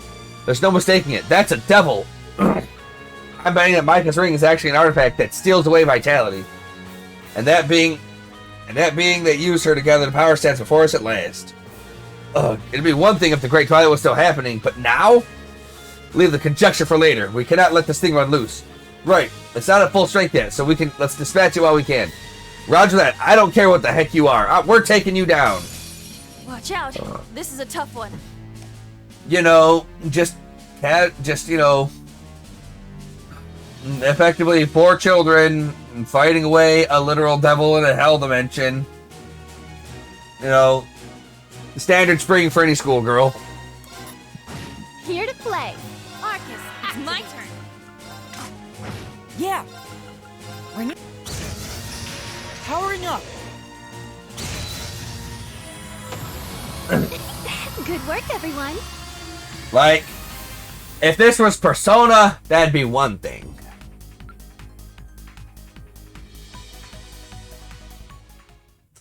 But yeah, this is how you get a Lord of the Rings, by picking up the fucking ring in the Hell Dimension.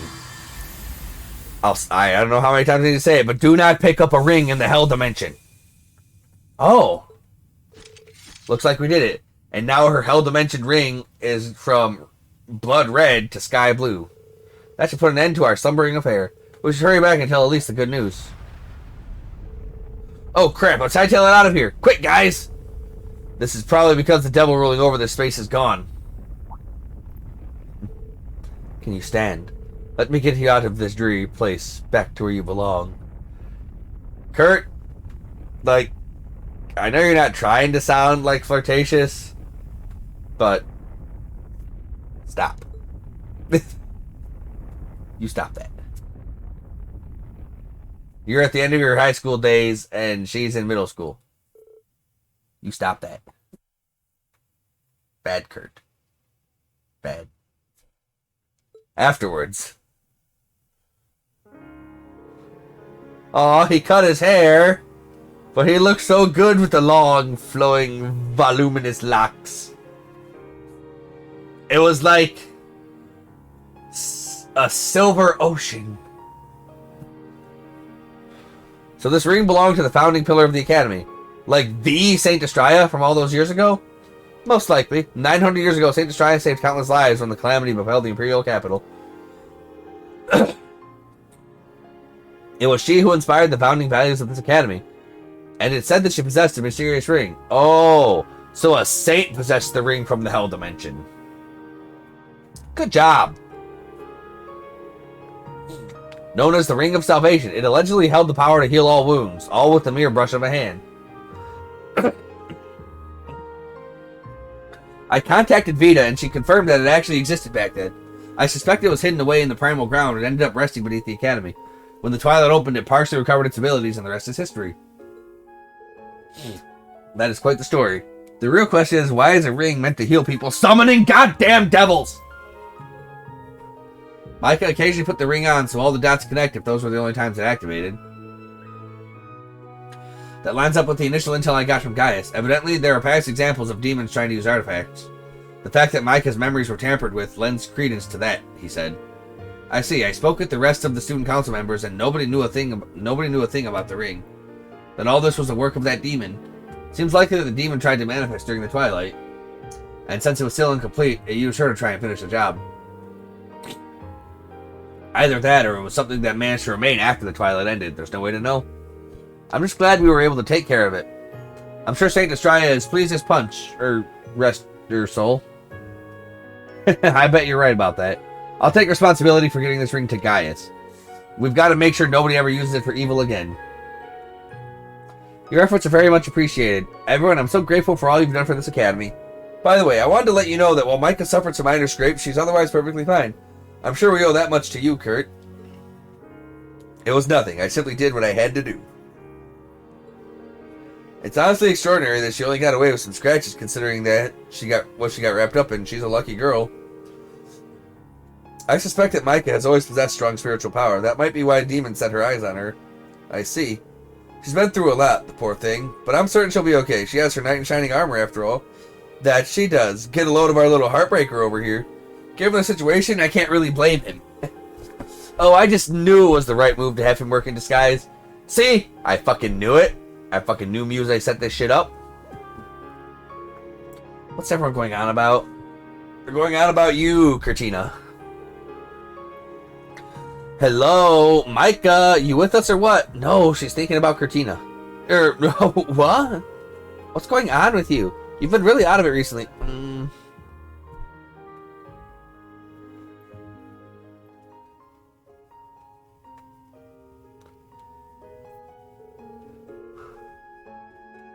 call me a creepy sheep because I got the wool pulled over my eyes so hard. God, why has Adios forsaken me? Meltdown alert. Do you think she's sick?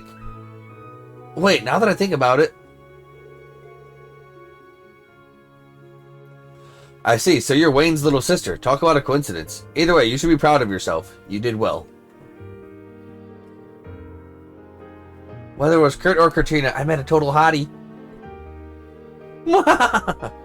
Everything actually turned out alright in the end. Oh, yes. Dang, I really am the goddess of luck. Spring, the season in which yet another boring year begins. Yes. Because I too would be happily face to face with a literal Lord of Hell if it meant I had a chance of getting laid? Question mark? But it looks like my luck is alive and well. I don't know. So much for drudgery. The future's now as wondrous as a violet in bloom. Here?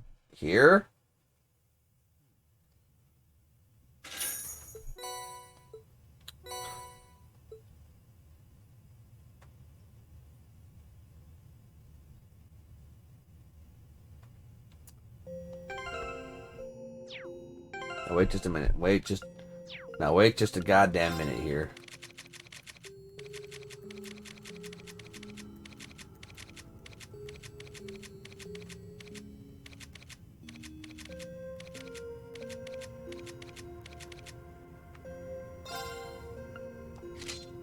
Oh my god. If I so chose, I could have Kurt go as Kurtina. All I want. We can. We could be Kurtina with a new hat.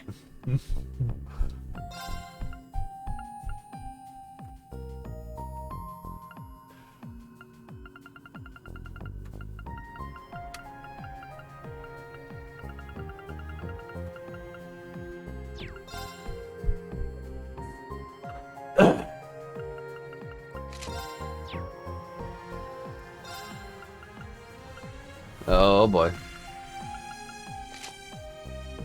Ah yes.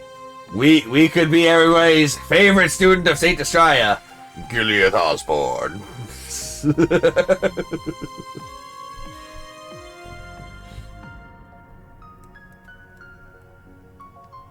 Hello, fellow students. I am one of you.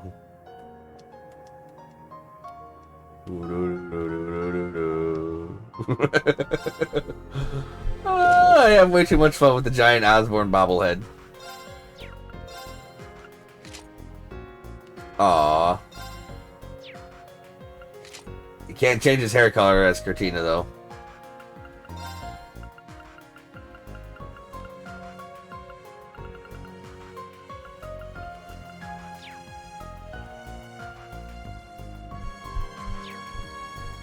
Excellent, excellent. Anyway. Slab of Reminiscence activated. Ah.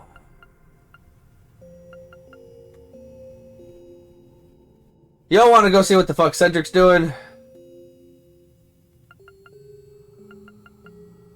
Let's go see what the fuck Cedric's doing.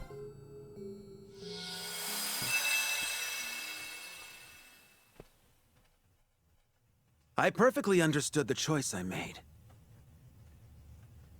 Like, I wonder if these, like, I wonder how canon these daydreams are. I feel like, still yes, but I also don't know. For the first time in my life, I made a choice entirely of my own free will. There's no one to cling to anymore.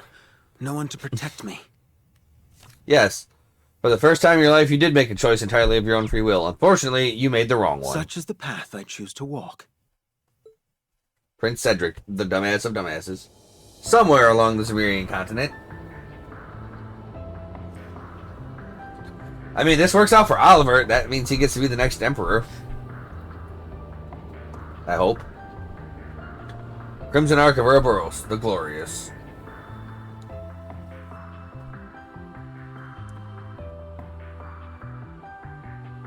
Oh, damn. Cedric's drip's kind of on point now. Who in their right mind would call this clean? Maid!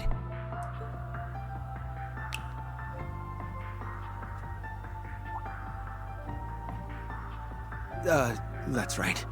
What am I doing? Yeah. Hey, douchebag. You're part of one of the world's greatest criminal organizations. You don't have maids waiting on you hand and foot, you fucking loser. I need some fresh air. Yeah, why don't you jump out the window? Get all the fresh air get all the fresh air you need for the rest of your life.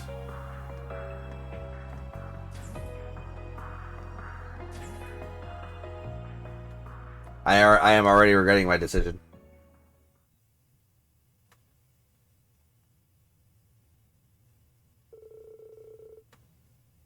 I am already mad. we're only 2 minutes into it and I'm already mad. My first months as part of the society were grueling and painful. Well, boo fucking who. I began as an enforcer candidate and struggled through the one ordeal after the next under Shirley's watchful eye. From the sum of these came a stark realization. I was naive, feeble, and a sorry excuse for a human being. First right thing you've said all day.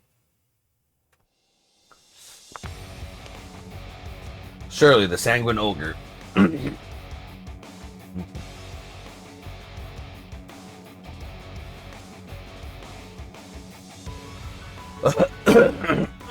This is how the Red Constellation trains? Less choking, more moving! If this was an actual battlefield, your lollygagging would have killed you. Your royal blood means nothing here. You think I don't know that?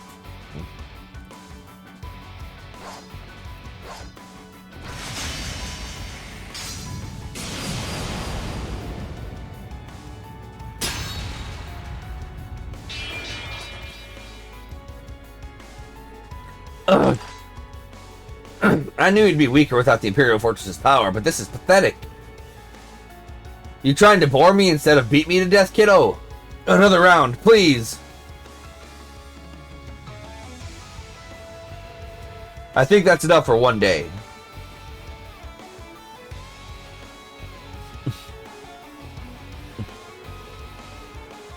She leaves me in the dust like it's nothing.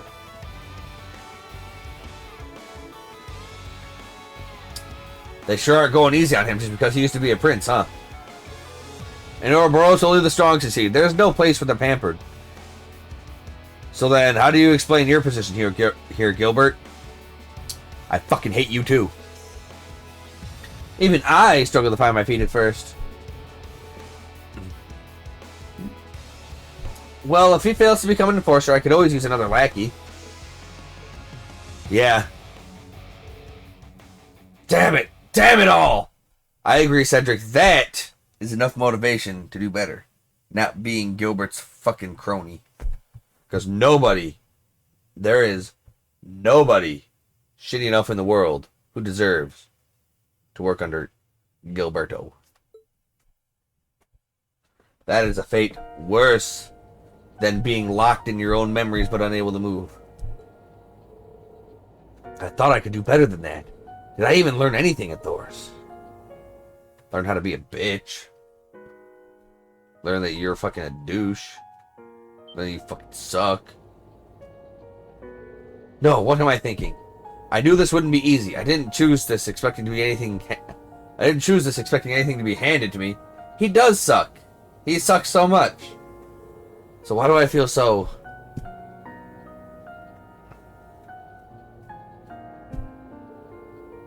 Just like I thought, he's still too soft. Takes more than a little darkness buried in your heart to become an enforcer. You gotta have a lot of darkness in your heart. Whether he sinks or swims is entirely up to him at this point. Which reminds me, I heard you went to Shirley with a request, Professor. Since when did you two get so cozy? Yes, I approached her about creating the ideal conditions for an experiment of mine. I realize her men have their hands plenty full, but I'm still hopeful they can provide me with some useful data.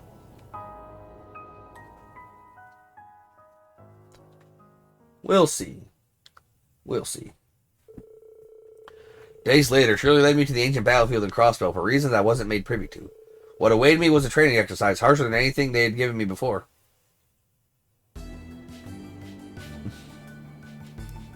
Oh boy, he has to run a gauntlet?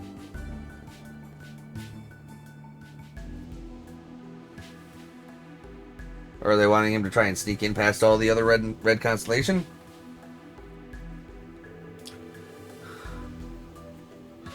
You want me to take on the red constellation and a group of enhanced Jaegers alone? Sure do. All you got to do is survive to the end is... Sure do. All you got to do is survive to the end and give Gareth and Gilbert a good fight. And it's not like you'll really be alone. You'll have your little partner I borrowed from the professor to help you out. He said something about wanting to test your combat links between people and archaisms or something. I'm sure you'll figure it out. Maybe use it as a diversion or something. Get creative. Oh, we set up some gizmos that they'll insulate the battlefield sound, so feel free to go ape. You can't think this oversized toy is going to be of any use to me. What's the point of giving me a task that I have no chance at succeeding at? Look, if you're scared of giving this a shot, you're free to run away like a little baby. I invited you, but no one is forcing you to stay. Want to run? There's the door. No one here will come running after you. But ask yourself if you wouldn't live to regret it. That's the decision you got to make for yourself, not as a prince, but as your own person. Oh, and the front gate's locked, so front gate's locked. It'd be too easy if it wasn't. So find some other way inside. Got it? And also, what the? There's your cue. Off you go. I wouldn't stand in one spot for too long if I were you. Because I told Gareth he's welcome to put you down if he has a clean shot. You must be kidding. Fine. I'm going.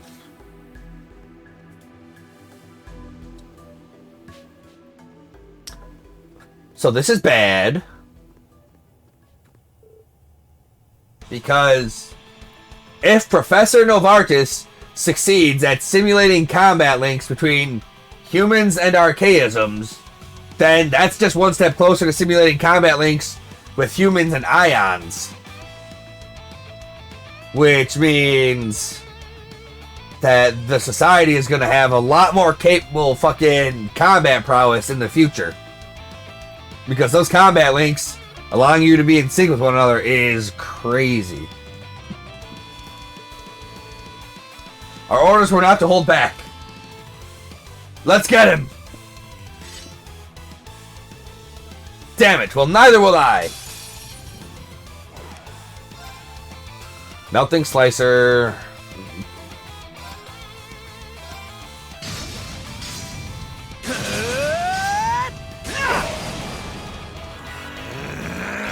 Mine!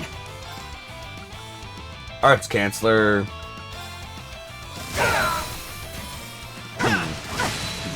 Arrogant. What? Very well. Here I go. Carmine Heart. Or Carbine Heart. Very well. Talisman Blade. Got you! Talisman? Very well. Here I go. Why you? This is just the beginning. Interesting. How can even rank and file Jaegers be this strong?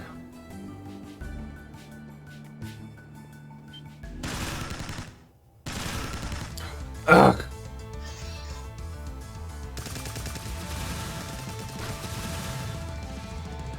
His reflexes aren't too shabby. No wonder the commander sees potential in him. You call this a fair fight? How do you expect anyone to win when they're outnumbered by... Hey, do you know who you're shooting at? Don't think you're going to get away with this. We're shooting at somebody who's no longer a prince.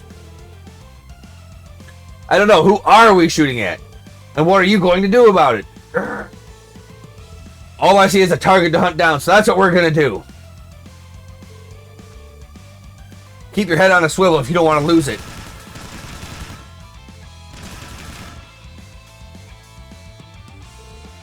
Huh. Urgh. It's like he's not even really anybody. Like, he gave up his princehood, his princely title, but he's still boasting and going about it as if he still were. Right now, he's just a little bitch.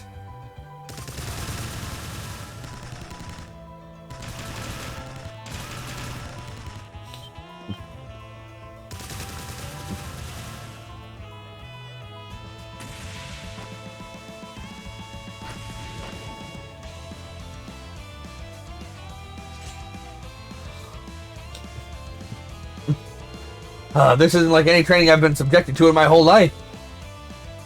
Is Shirley trying to have me killed? I would hope so. What's the point of having me hunted like a wild animal? To know how your targets are gonna feel. Builds character. Too bad your class is a bitch.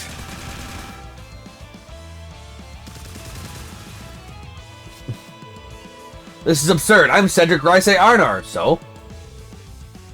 I shouldn't be subjected to a fight for my life like this. Then don't run away and join Ouroboros. Because right now, you're just enforcer candidate number shut the fuck up.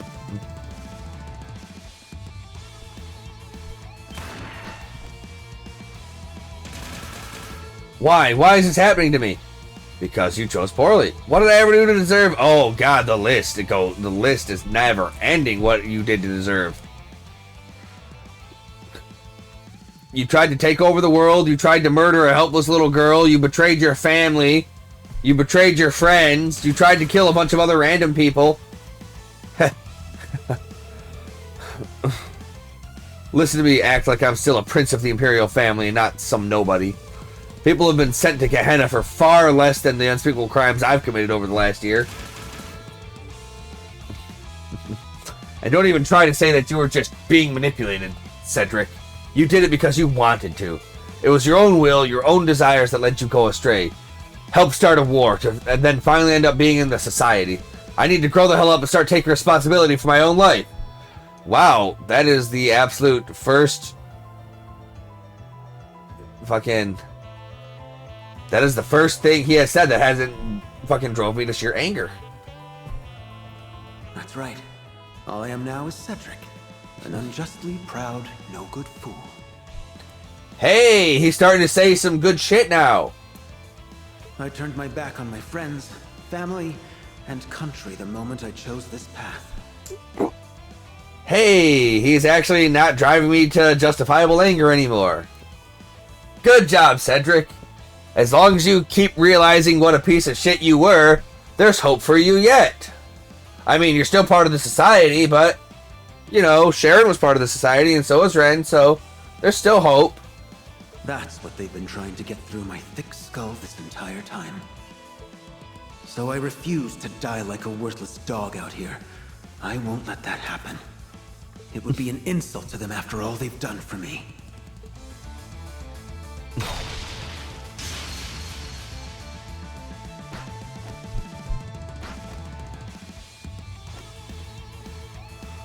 Huh? Surrendering? I do believe that's my line. Because if you don't, then I'm going to cut you down where you stand. Now, come at me!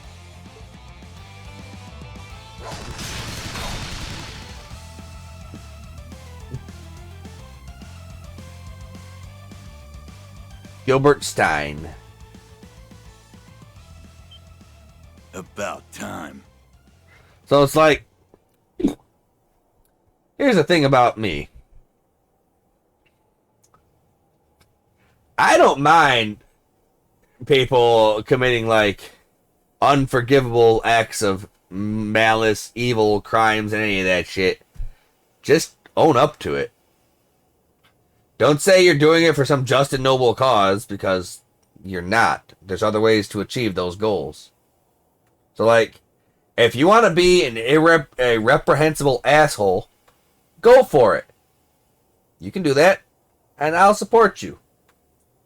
But just know that you're an asshole. And don't try to say, oh, I'm doing this for the good of the world and blah, blah, blah. It's like, no, you're not.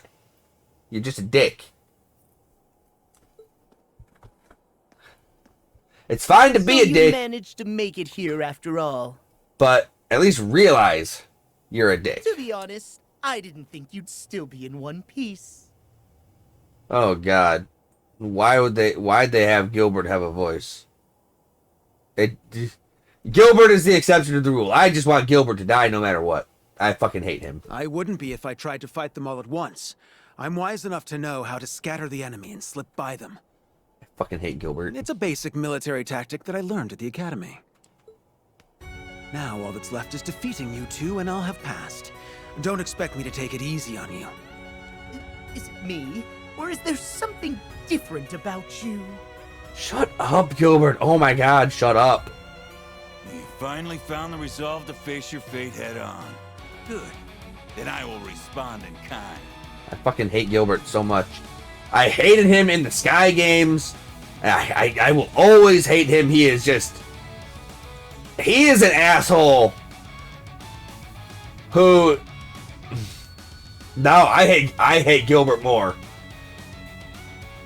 Your hatred of Spear Hero could not even come close to the depths of hatred I have for Gilbert. Spear Hero might be able to redeem himself in the seasons to come once he gets his head out of his ass.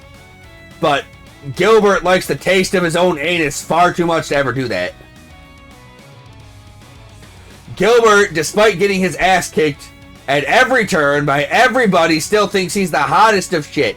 He still thinks he's Taco Bell Diablo sauce, when actually he's just like ketchup.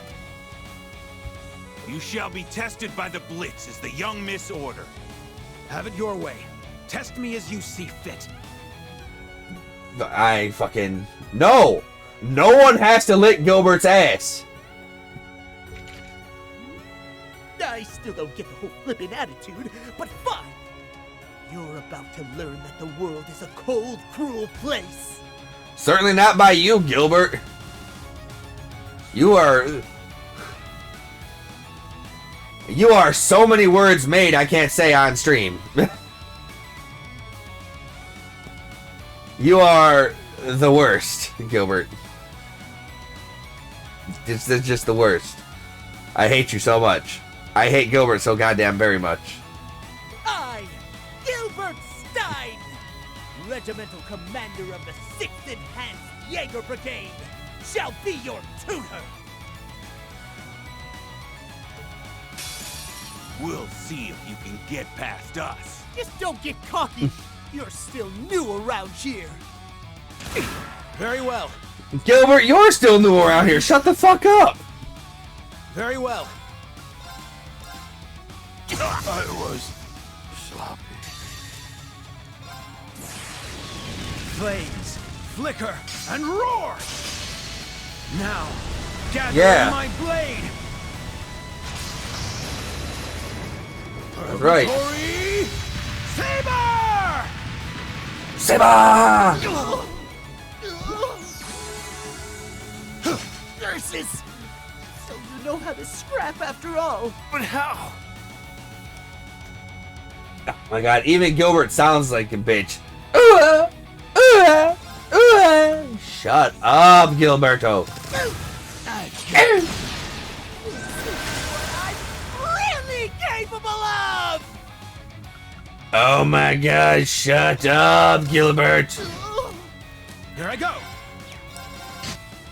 Very well. Hold on a second, please! God, this fucking attack. This is what you get! You gotta be...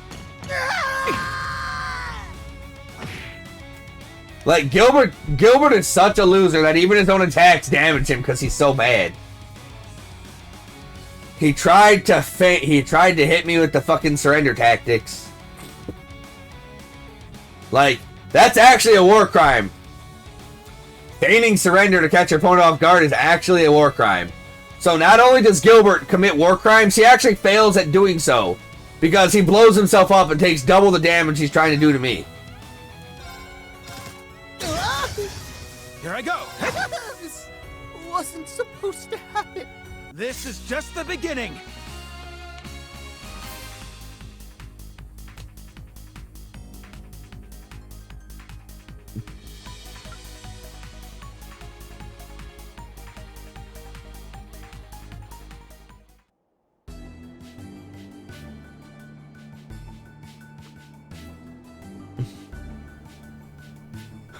Well done.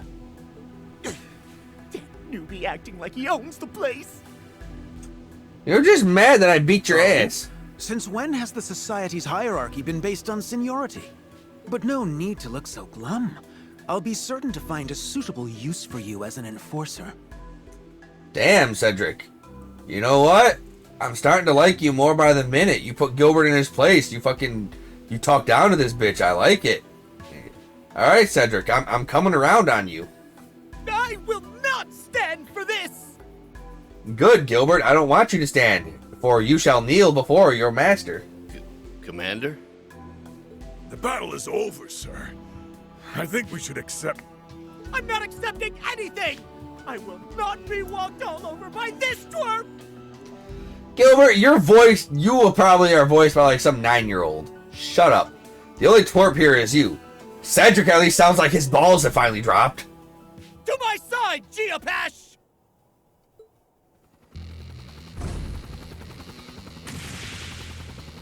So this is your personal aircraft I've heard so much about. It's ugly. Is it that intimidating? Good.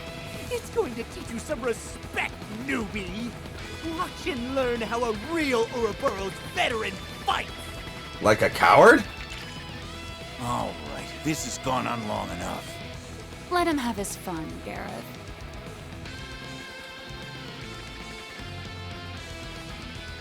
You sure? Our boy wants to be an enforcer, yeah? Then let him fight his own battles. This is a good chance to see what he can do.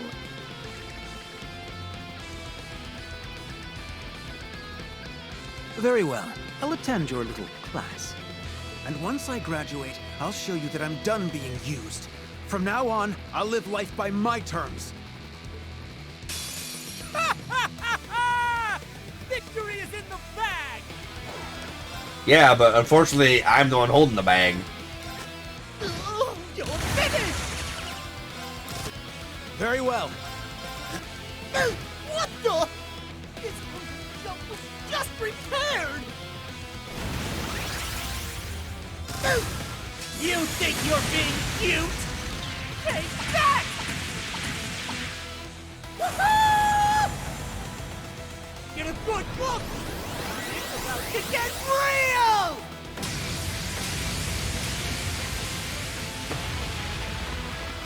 Not so cute now!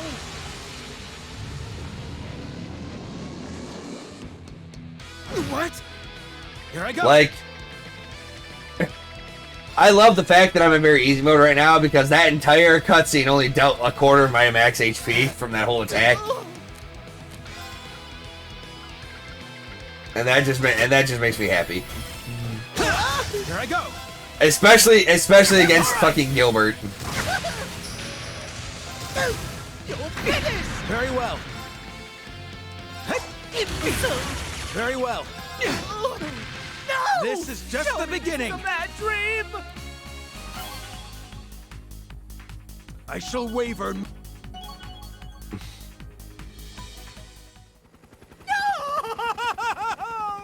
This can't be happening! Blurf. He actually said blorf.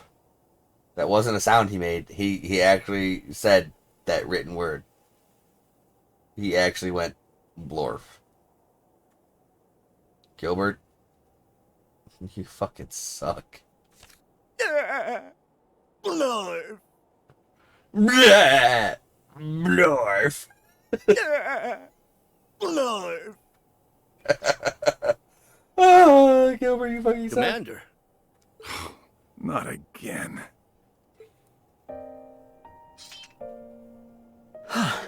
Not bad. See? You can do it if you put your mind to it. I hope you aren't implying that this was in any way a challenge. My goal is to be an enforcer. Small fry like him won't stand in my way. Damn. Now that's more like it. I love it when people talk down to Gilbert. That's like my favorite thing. Like, I don't care who they are or who they were. If you talk down to Gilbert, you're automatically my best friend. You should keep fighting like your life depends on it. That's the most fun way to live, if you ask me. I can't say that sounds very tempting, knowing your twisted sense of fun. But very well. I welcome any challenge.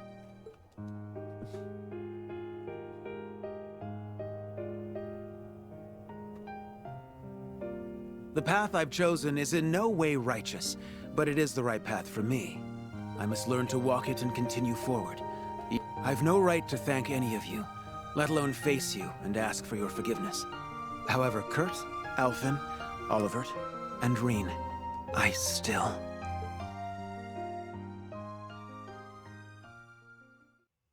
Indeed. Blorf.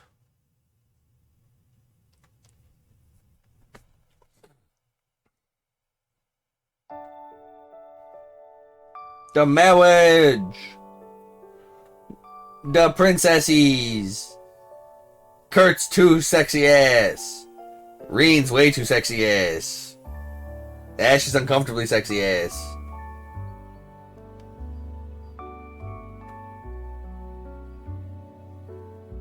I wish you well, Olivert. Bitch, nobody invited you to the wedding. Get out of here.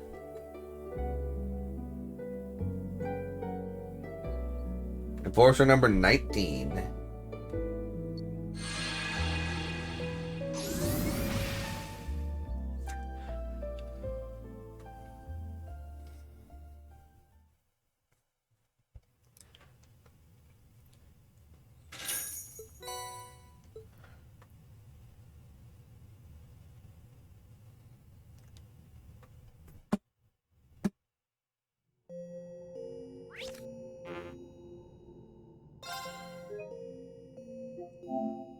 God, I hate Gilbert so much.